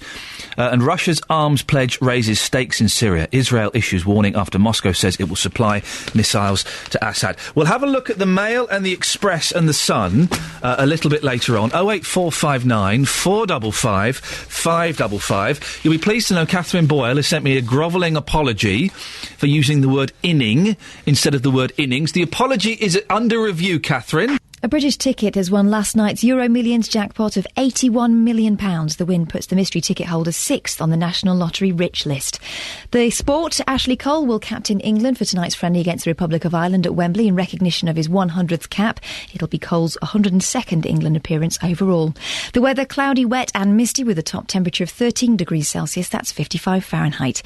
Get the latest news and sport online at bbc.co.uk/3 counties. I would be very happy with £81 million and I would take you out for a coffee over at the Icon Hotel opposite this building because they do posh coffees. What, and you'd pay for once? Well, no. I would let you sit with me, though. Oh, thanks. You're very, very welcome.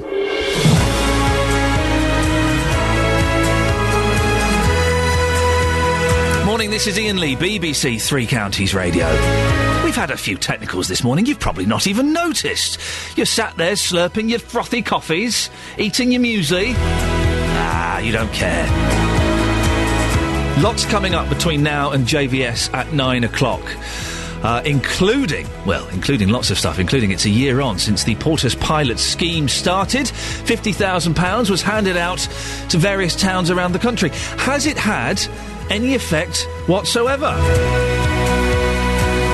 On the back of the Portas discussion, we've gone into a little debate about Dunstable. Two of our listeners have called it Dumpstable and Deadstable. Is that a bit harsh? And the amazing story of a 4-year-old boy who, when his mum collapsed with kidney problems, phoned up 999 and got the ambulance to come round, gave the address and everything. It's an incredible phone call. We'll play a bit of that and we'll be speaking to the mum as well.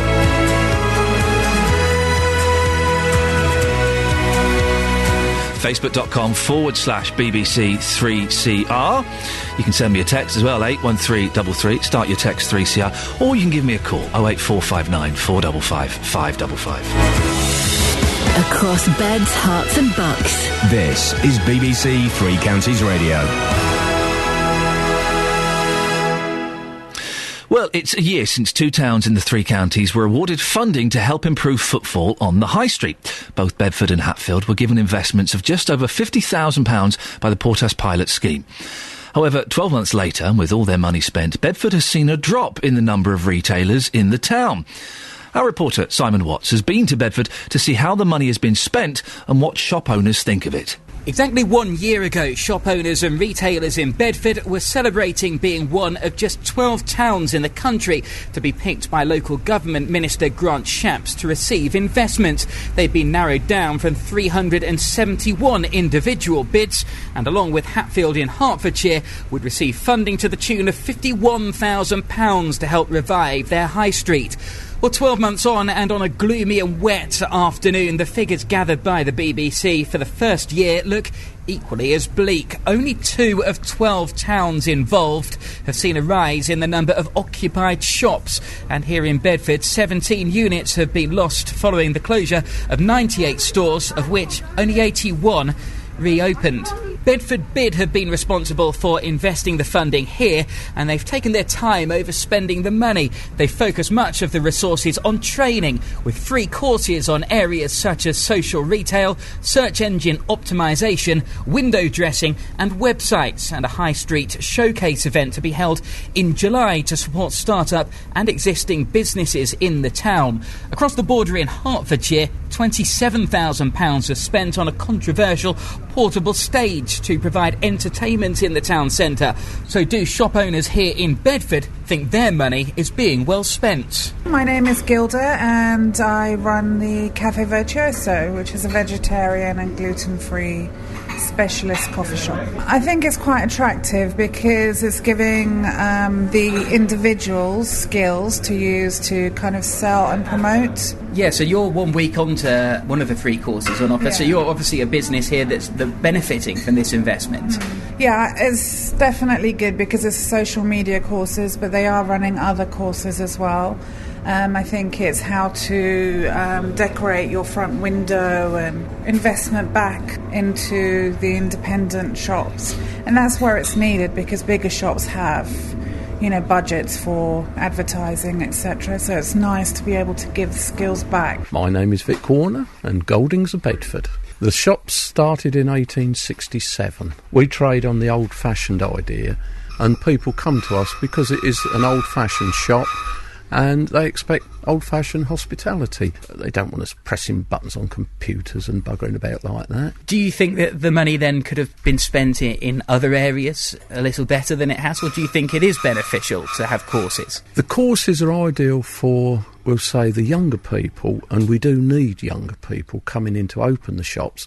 The high street is getting, short of shops, really. There's plenty of buildings, but there's very few occupied. It's a good idea to perhaps to train younger people to run the shops.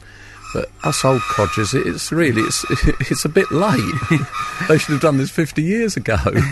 Car parking is the biggest bugbear with Bedford. It's far too expensive. The research that has been carried out by Radio 4's You and Yours programme also claims that Bedford is the only one of the 12 towns to get a Mary Portas funding to have spent their entire allocation already.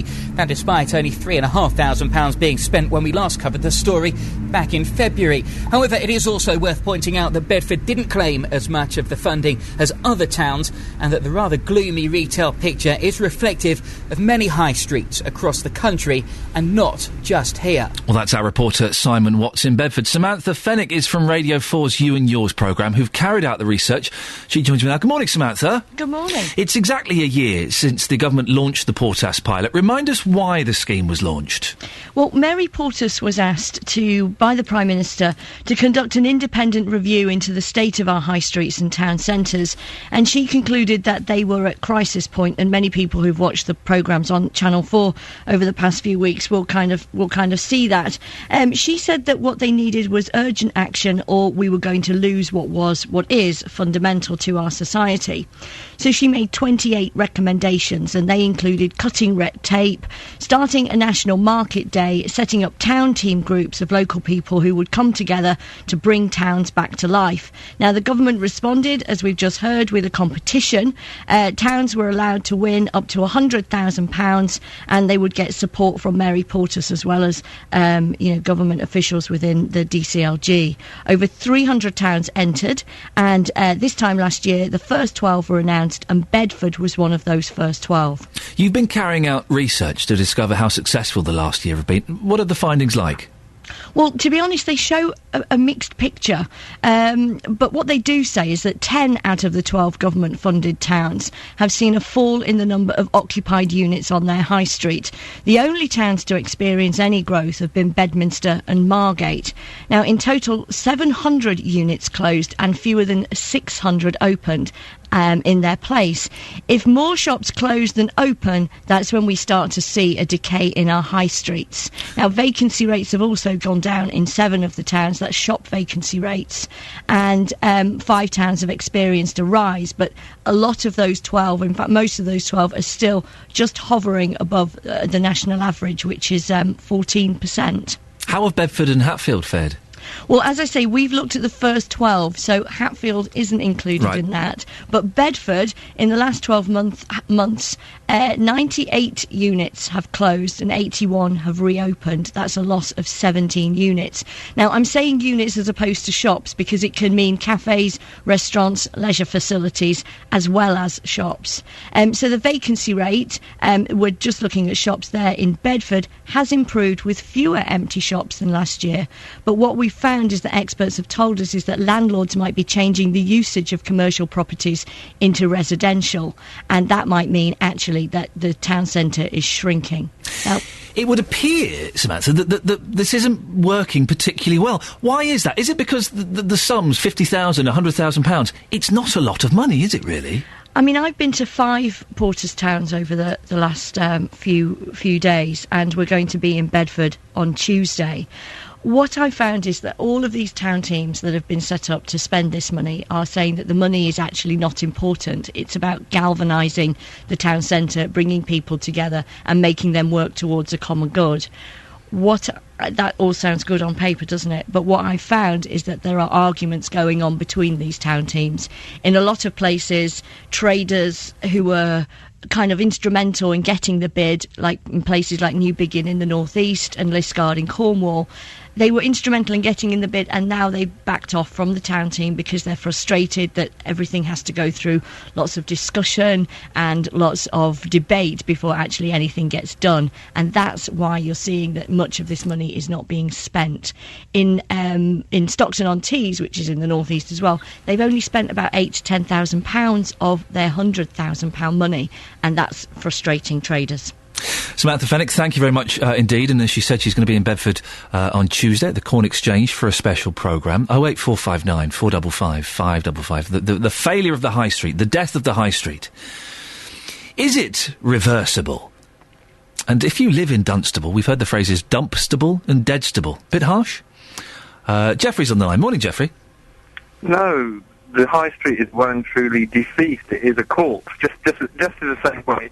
It's an illusion to imagine that it's going to be resurrected. This is the same way as the United Kingdom is a corpse, because we're now in the great country called the European Union.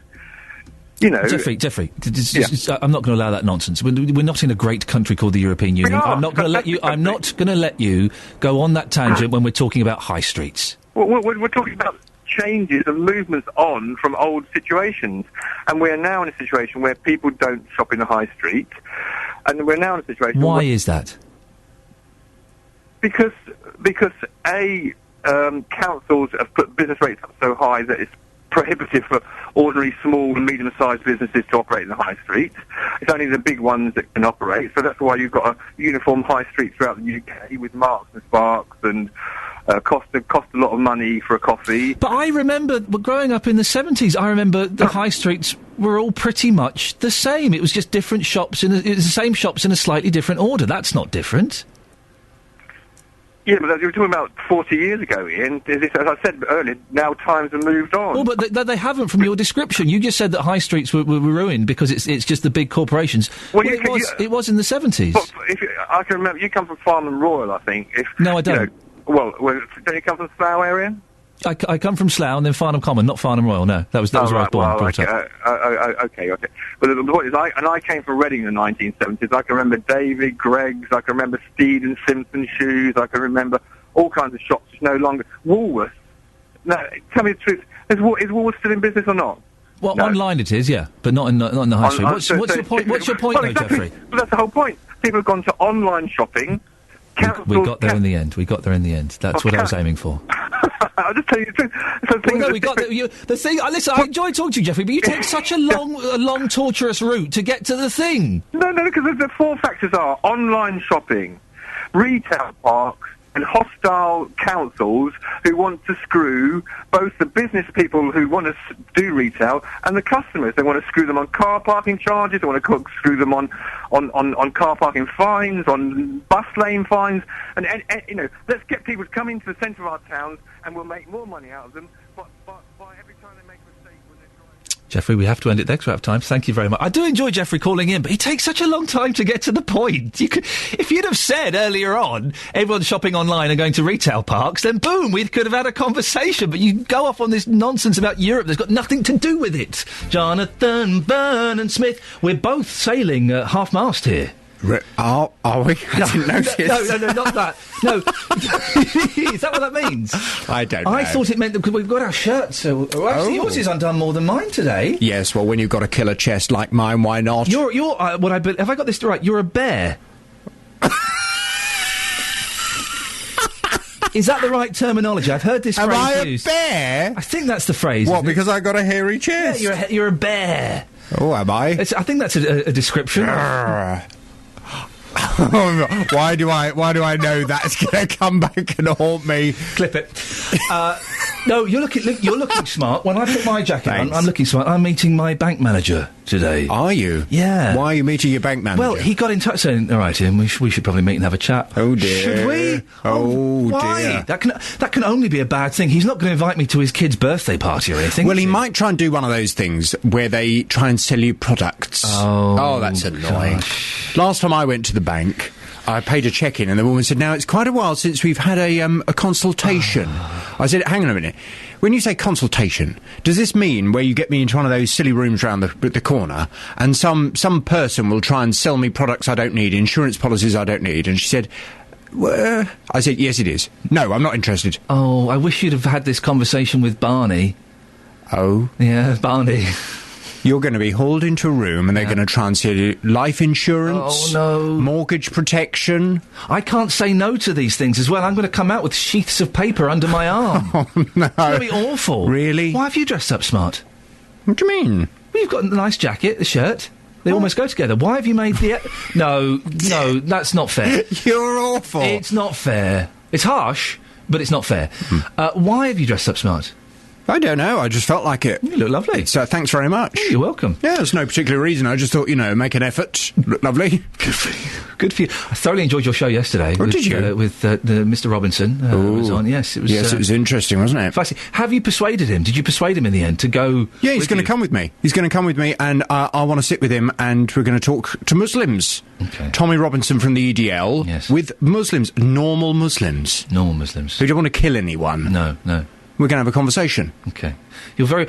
he was mooted to come on my show, and I kind of poo-pooed it. I'm in two minds about giving what could be described as extreme political groups. Well, he didn't turn up till 10:30. Yeah. He was... we were trying to phone him all morning, and his phone was turned off. 7, yes. Yes, I know. And, yes, he finally... Well, he did turn up at 10:30. He wasn't late. Nope. And he gave us half an hour. Okay, well, it was certainly very interesting. What's in your show today? More interesting stuff? Yeah, hopefully. We're picking up on this high street business. I heard your feisty conversation you just had with Jeffrey.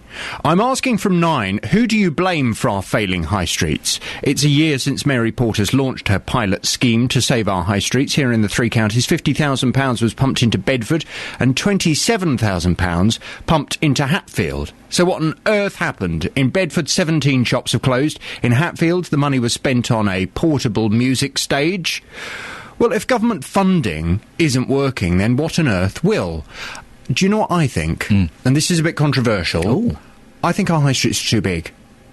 I think that's the reality. I think there are too many shops on our high streets for 2013, and I don't think we actually need as many shops. That's the reality. So it's purely market forces. It's a combination of the recession. It's a combination of the internet. It's a combination of all kinds of things. But you put it all together, and it just means we don't want to go into our high streets and buy as many things as we once did, because many people are buying them on the internet. They're going to places like London Coney, where you've got all your, great big Marks and Spencer and your TK Maxx and whatever. They'd rather go there than go into town centres. So I wonder whether it's time for councils to recognise this and to say, we're going to stop trying to pump all this money into persuading people to go to a high street that they don't want to go to. What we'll do, we'll bulldoze some of it. We'll simply knock down... No, you pull that face. I am pulling that face. Have you been into St Albans recently? St Peter Street? Hello, if anybody influential is listening from St Albans this morning, get your bulldozer out, go to the top of St Peter Street and knock it down. Because there are a stretch of about 6 shops. It makes the top of St Albans look a disgrace, an utter disgrace. The best thing they can do, bulldoze the whole lot, build a house.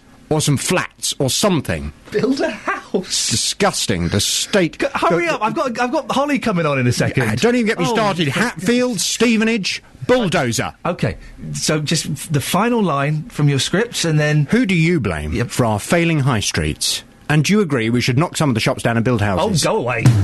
Call 08459 455 555. BBC 3 Counties Radio. It's going to be one of those shows. When he's in ranty mood, it's one of those shows. Now, earlier on in the programme, we heard about a 4-year-old from Milton Keynes. Incredible story. Saved his mum's life by calling 999 when she collapsed at home. Here's a tiny piece of the call that Maddox Shearer made. Hello? What's your name? Nugget. Okay, how old are you, Nugget? 4. 4?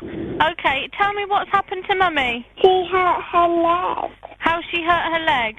She has kidneys. She's got kidneys? Yeah. Okay. Is there something wrong with her kidneys, or she hurt her leg? Something wrong with her kidneys. Okay.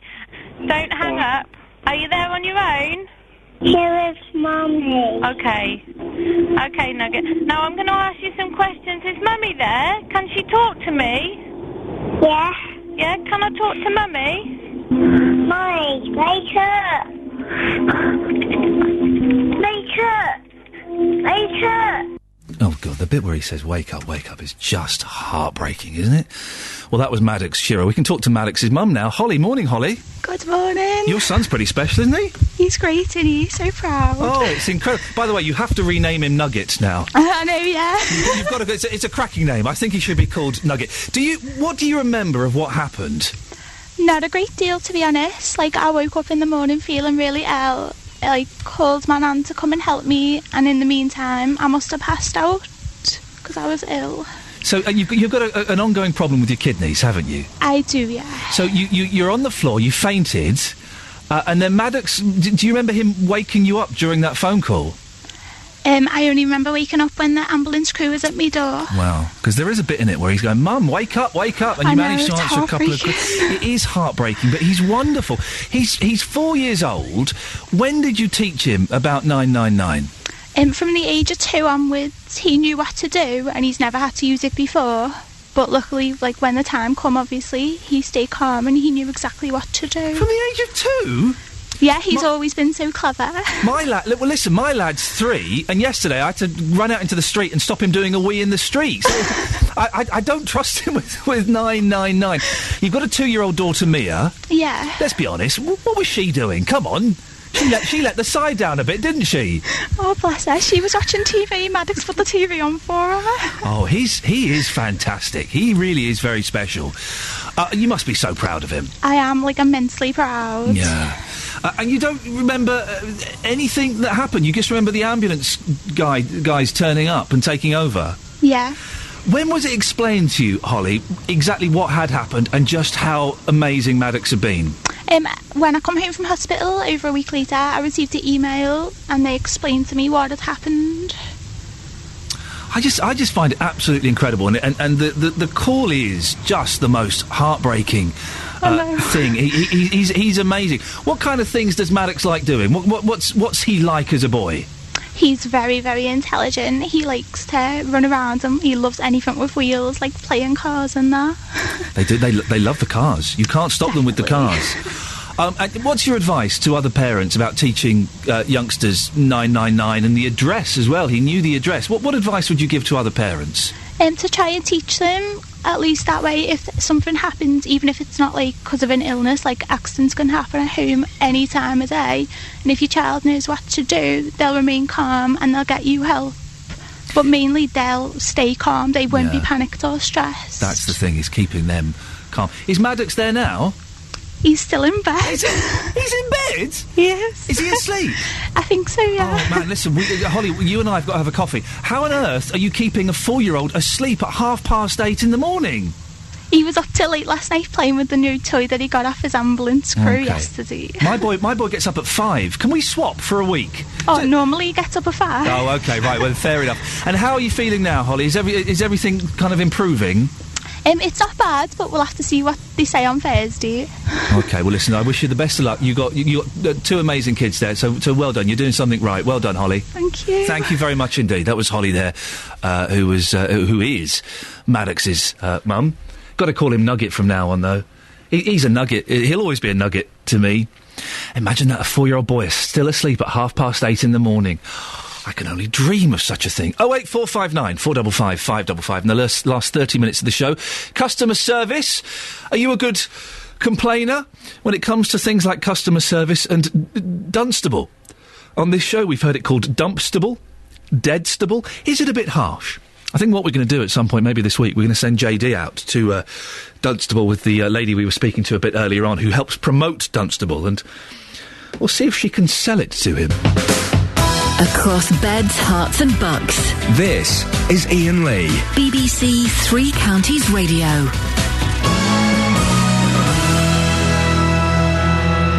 Morning, this is Iain Lee, BBC Three Counties Radio, here every weekday morning between 6 and 9. You can listen again on the iPlayer. You can download the new podcast. I'm number 1 on the iTunes chart in news and politics. News and politics, me? My mum would be so proud if she knew what a podcast was. She barely knows what news and politics are these days. But if you want to get the podcast, episode 1 is out. They're going to come out every Friday. You go to iTunes and you type in Iain Lee, IAINLEE, BBC, and it'll pop up and you can subscribe to it. And thank you to everybody who has done and who's left very nice comments so far. In the last 30... that won't be in it. In the last 30 minutes of the show, we'll have more on the EDL contact details being given out and also customer service. But before that... We've been talking about the Porter's pilot scheme. It's a year old. And that has got us on to talking about Dunstable. Coming for a bit of stick, Dunstable. We've heard the phrases deadstable, dumpstable. April's emailed in saying it is dumpstable. Well, what do you think? Is that a bit harsh? We've got Glenn and we've got Peter. Morning, Glenn and Peter. Morning. Glenn, we'll start with you first. Dumpstable, deadstable, bit harsh or fair? It's a bit unfair, I guess. What I said to the girl who answered the phone was that all these out-of-town shopping centres, for me, started in 1972. I grew up when Carrefour opened their first store in Caerphilly and then the second one in Telford. And the Telford store, I know, was built after an open-cast coal mine had been done. And I think for the local councils, it was a big income in one hit. And then after that, why would you go into town where you can't park, walking up the streets getting wet through, when you could have a nice car park, walk into the store and buy everything you want in that one building? And that's what it is. It's all there under one roof. Peter, what do you think? Do you agree with Glenn? Well, I don't believe that the superstores really matter much. What you've got to do is regenerate what you've got. Your town centres need regenerating, and you can't do it by throwing an odd music stage at something like Hatfield. Where I lived in Hatfield for many years, watched it deteriorate. First of all, the rents was being used as a cash cow from the shops, and now what they should do, if they're going to have any money at all, they should put colourful stalls, start it looking a bit like a farmer's market. But they price themselves out a little bit, so don't price themselves out. The stalls, money from the grant should be made, some of it should be used to make the stalls minimal cost, and then you'll generate the footfall. And if you've got colourful awnings, you'll get plenty of footfall, and it regenerate the shops as well. Peter, Glenn has just put forward the argument about the shopping centres and the shopping malls and the out-of-town shopping centres. Colourful awnings. That's not really going to make a difference, is it? Well, it does, because you've got colourful the atmosphere. Awnings. You've got it the won't atmosphere. make a difference, Ian. It won't, will it, Glenn? No, because what Carrefour used to do, excuse me, was when they bought product, they bought about 5 or 6 trailer loads of sugar. They would buy 20 ton of baked beans from one manufacturer, right? And because it's only one transport cost, that brings the price of the product down. I also had a spell working for a wholesaler, and I know for a fact that the wholesale prices for this one company I worked for was still more expensive than what Carrefour could buy. But we're not just talking about food. Yeah, but Peter, it's everything. Everything is cheaper in these places. Clothes, books, videos. I have a weekend job at a electrical retailer. There's only one now, so you perhaps know who it is. Okay, and you cannot go down the high street to buy a television and expect to get it at the price of what you can get in a big electrical superstore. It's impossible. Yes, but you don't even try to compete with the large ones. What you do is you generate a footfall through the town centre by having stores that are cheap to run, cheap prices, and also it'll generate a footfall for the shops. Who's going to supply the cheap prices? Well, the cheap prices will come if they don't overcharge for the stores.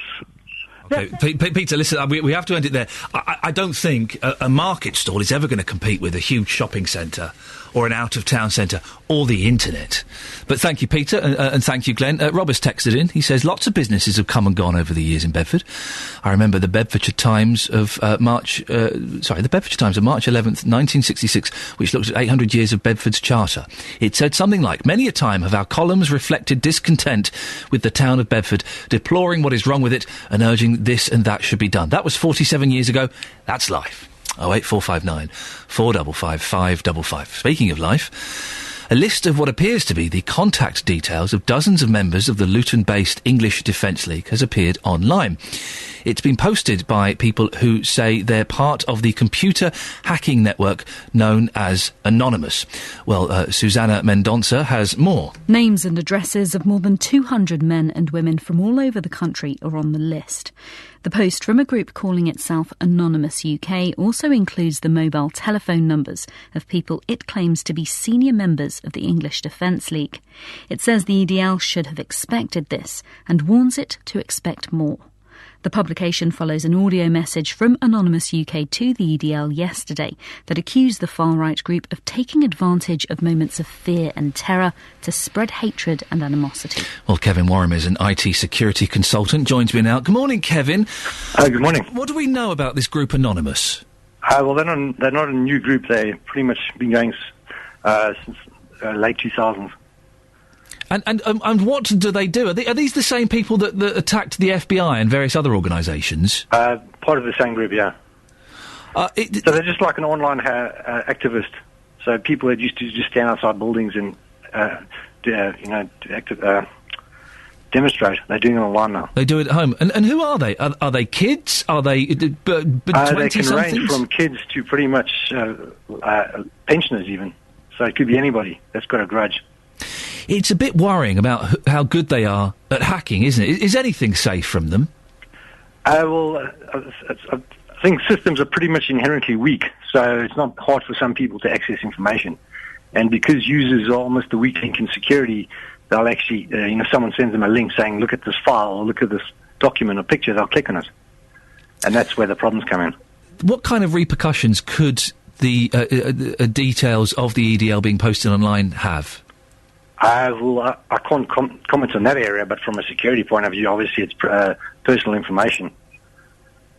So obviously that could have an effect on people's lives, I'd say. Kevin, I appreciate your time this morning. It's Kevin Warham, who's an IT security consultant. 08459 455 555. Across beds, hearts and bucks. This is Iain Lee. BBC Three Counties Radio. Oh, no. I'm reading this text out, am I? This is disgusting. This is the kind of people listening to this show. Disgusting people. One of the constant themes in my life is wee-wee. Bear with me. I have a 3-year-old son, and if you've got boys, it will be boys, it won't be girls. If you've got boys that do this, or did this, how on earth did you stop them? It's driving me nuts. A 3-year-old boy, I told this story before, I'll tell it again. The other day, having breakfast, 8 o'clock in the morning, Sunday morning, quite cold. He says, I'm going to go for a wee-wee. Sometimes when he's going for a wee, he takes all his clothes off. Don't ask why. The toilet's right by the front door. He went off. Then you hear, sometimes he gets shut in the toilet. Dada! Dada, finished!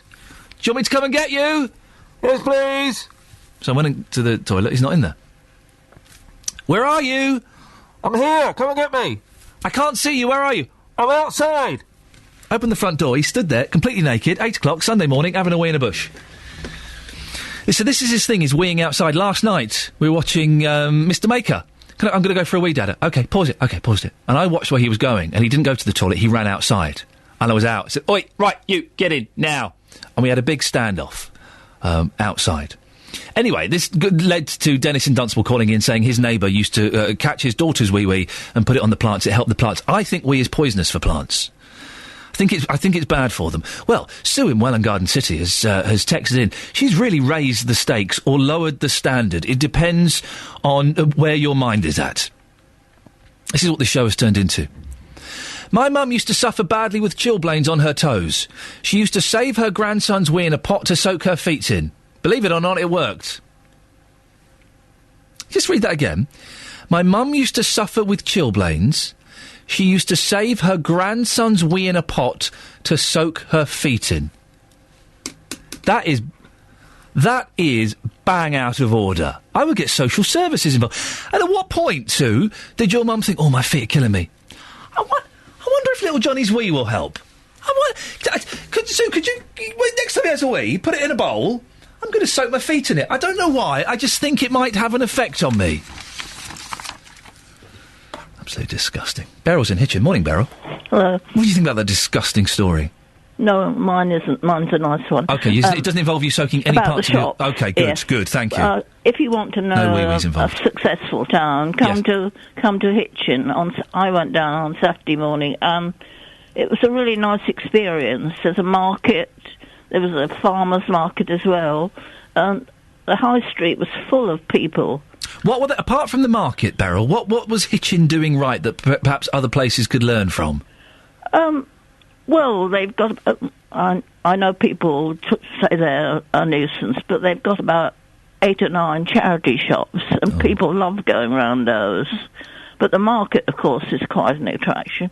And they've got quite nice sort of supermarket, grocery supermarket. I love... Iceland and... that's where where Mum's else? A couple more. I love a charity shop, Beryl. I'm nosy. I love a good rummage. I can often Other find... people do, Yeah, yes. I often find a good thing. But some people do say that having that many charity shops in one street can be detrimental to the street. Yeah, but it's not. They aren't all... There's a variety. There's a docks one. There's two hospice ones, They're all different. And what... Ours was going to get closed down, they Save the Children, about 6 weeks ago. Yeah. And they got together and they got the Hitchin Initiative gentlemen. And, the reason they were going to close it was that, they wanted to put the rents up. Yes, I think we covered it on this show, actually. Yes, we may have done. I think we may have covered that on this show. But there's a notice on the door. Last week we are not closing. Oh. And they were getting a shop for the rent. That's the trouble, the high rents, It is a problem. And they also now they have free parking after 3 o'clock, which is quite a good idea, Beryl, listen, we have to end it there because I have to go to the travel and the news. Thank you very much for that. Well, Beryl says Hitchin is thriving. Now, we've been asking, if you get bad service, do you complain? What I do is I walk out tutting quietly, which is the same as if you get bad service on eBay, you leave bad feedback. It's the same as tutting quietly in a shop. It has no effect whatsoever. Well, it seems more and more of us are complaining. The latest figure from the Financial Ombudsman Service show it's tackled about 500,000 new cases in the last 12 months, almost double the previous year. And the number of people aged over 65 using the services is rising significantly. Well, our reporter Justin Dealey has been in Milton Keynes this morning. I bet you're a right whinger, aren't you? Oh, I love it. Absolutely love it. What was the last thing you complained about? Don't say me. You see, you're all mouth and no trousers, aren't you? You wish. Quite happy to be sitting in your studio, all local, all vocal. Yes. Take you out of the studio, and it's like bad service. Yeah, should we just pay and go? Well, I am going to complain. We were supposed to have an interview with a woman about bad service, and the line broke, and then the woman disappeared. Oh, that was She went off fantastic. into another room. I complained on Sunday, actually. I was outside of Beds, Hearts and Bucks. I was in Brighton. I was on the seafront. Was this the day you went to a nightclub and they were playing My Sharona by the Knack? My Sharona. As soon as I got in there, I thought, yes, this is my sort of place. But I was on the front, and they simply weren't serving people. People were saying, look, I've been sitting here for 30 minutes. You haven't even taken my order. They weren't handing out menus. And I heard the best line I've heard in a long time. We're doing our best, in a foreign accent. If you don't stay and wait, you go. It was as simple as that, and they were just, what? So they got up and they walked off. The last time I seriously complained was about 2 years ago when I was in a restaurant and I said to somebody, get the manager over, I'm not paying for any of the food, I'll pay for the drinks, and you're lucky to get that, and I'm off. So that's what I did, and I went home and had a bowl of Frosties. You really are. You're borderline insane. You had Frosties. Because everyone was shut by that point. You didn't fancy any crumpets or anything? Oh, I'm gonna get myself a cheesy crumpet. It tastes really cheesy and good. Good. No, didn't fancy a cheese crumpet that night. No. You've been speaking to people this morning, haven't you? I have. I've been talking to them. I've been asking people if they would stay quiet, a bit like you, or whether they would complain, and this is what people had to say. Michael, if you receive bad service, would you complain? Yes, I would complain. Yes, OK. When was the last time you complained? About 2 years ago. In a restaurant? Yes, it was a restaurant. And what happened? Unfortunately, nothing happened. So they just took my money and left. That was it. So all that happened was you got even angrier and then walked out? That's it. People seem to be just grabbing the money. And not all about customer service. All about the big profit at the end of it. Richard, you're a big Three Counties fan. Been listening to Iain this morning. He's been talking about customer service. Would you complain? No. Can you tell us why? I don't know. It's just not worth the embarrassment, is it? So even if the customer service in a restaurant or you've been away to a hotel, if it was really, really bad, you just simply wouldn't say anything? I'd just go out, walk out. Just not worth the hassle? Not worth the hassle, no. Claire, what about you? You seem pretty feisty. Would you complain? Yeah, I would. Yeah? Yeah.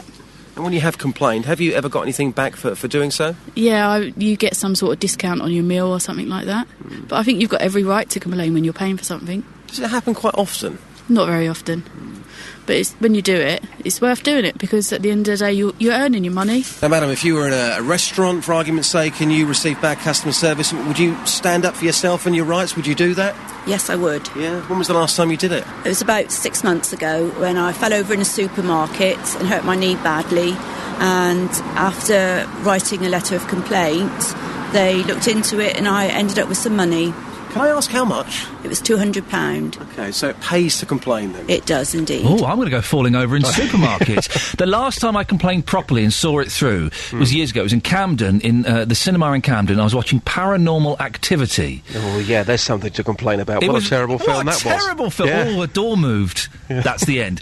Right, and there was this girl at the back, and her mate, these little girls, and they were on their mobile phones, and the lights were on their phones, and they were talking really loudly, and it went on 10 minutes into it. I thought, I'm not having this. I'm not having this at all. Miserable. So very, very loudly and very politely, but I said very loudly, "Excuse me, would you please shut the flip up?" And my wife looked at me and she went, "Oh my God, Iain, we're going to get killed." And all you heard from the back was this little voice going, "I'm really sorry." That was it, silence. Ah, it worked for you. But then I went and complained to the manager afterwards, and he was having none of it. I said, "I want my money back." No. So you should have someone in there keeping an eye on people. They ruin the film. You should have some. No, I'm not going to give you the money back. I got my money back. Well done, you. It's quite interesting. When you get angry, you get a bit cockney, don't you? It's like, "Oi, love, turn your phone off, would you?" Yeah. I quite like this cockney attitude. It's quite nice. It's a different side to you. It's close to you, isn't it? Common. Yes, common. Yes, yeah, common, yeah. I'm from Slough originally, so in many ways we're similar people. Yes, yes. Let's not go too far there. Could you get me an egg roll on the way back? I can do, with sauce or anything like that. With a little bit of the old red ketchy, yes, please. Yeah, red ketchy, no problem for you. Anything. Thank you, sir. Speak to you later on. That'd be lovely. I look forward to that. Carol's in St Albans. Good morning, Carol. Good morning, Iain. Are you a complainer? Yes. And I also ring and compliment. Ah, now that's the yin of the yang. Well done, you. That's good. But have you ever rung a store or somewhere and asked for the manager, and they say, "I think what's it about?" You know, they're absolutely terrified you're going to complain. I bet they are. I've done that. I've done that in shops. If I've been getting excellent service above and beyond, and then someone in authority comes over or is visible, I will say, "By the way, that lad you've got there, he's brilliant. Keep him." Yes, yeah. No, I wrote a letter to one shop that I went to because I was so impressed with the service. But I also, and I've boycotted the shop since. I used to go sort of. I was a regular, occasional visitor, if that makes sense. We go up north, and there was a shop I always frequented when we went up there. And I went in one day, and the woman looked at her watch while she was serving me, so I put everything down on the counter and walked out. I complained, I wrote, I rang, and I emailed. And I won't go back in the shop. Oh, she just looked at her watch? Yeah. To check the time? And the excuse was, well, she was on medication and it was due to be taken. If that was the case, she should have said to me, "Excuse me, do you mind? I must take my tablets." And I wouldn't have minded. Carol, thank you very much indeed. Never check your watch in front of Carol, otherwise there will be letters of a complaint to your boss. Carol, thank you very much indeed. I hate it when you go in the shops or petrol stations and they're on the phone. And they don't even look at you. Hello? Put the phone down, I'm here. High streets. JVS will be talking about high streets after 9, but we've been talking about Dunstable. Is it Dumpstable? Deadstable? Is that a bit harsh? Pete's in Stopsley. Morning, Pete. What's your take on Dunstable? Well, my take is more on Hitchin, really. I have to disagree with what that lady said earlier, because if you, within a 100-yard stretch in Hitchin, there are at least a dozen empty shops. Well, she seemed to think that Hitchin was wonderful with the farmers market, with the 8 charity shops, I think 2 for children, 1 was for dogs, and I'm assuming there was a cancer one in there somewhere. She seemed to think it was thriving. Well, that seems to be Charity Row going back round towards the back of the church. They've now got plans down in Hitchin. I mean, I live in Stopsley and I only shop in Hitchin because I find it more of a comfortable place to go rather than Luton. They've now got plans to knock down this old ugly Churchgate centre and build more shops out. Well, I agree with the old luxury Harpenden Bear on this. They need to build houses there because people can then nip out to the local shop, provide more trade, and then they won't have to travel then. And it's just as easy to go out the door and nip to a shop, but they don't need more shops down there. They need to fill up the shops they've got and knock down the old centre and build houses there instead. Pete, have you ever soaked your feet in wee-wee? No, but it's not a very good idea, though. I'll tell you what, though, it'd be a good idea to get JVS to do a test on it, wouldn't it? A consumer test. Do you know what, Pete? That is an excellent idea, and I'll suggest that to him later. I'm going to suggest that Jonathan Vernon-Smith does a whole hour of his consumer show with his feet in a bowl of wee-wee, as suggested by Pete and Stopsley, and I will happily contribute to that. Wendy in Hearts has texted in. This is the level. I'm number 1 in news and politics. I can't read out texts about wee-wee, for goodness sakes. Wendy in Hearts says, Ian, it's true about soaking your chilblains in wee. Oh, dearie me.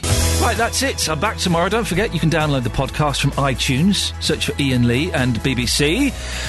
Back tomorrow at 6. Do stay tuned, though, because coming up next, it's the excellent wee-free JVS. See you tomorrow. Ta-ta.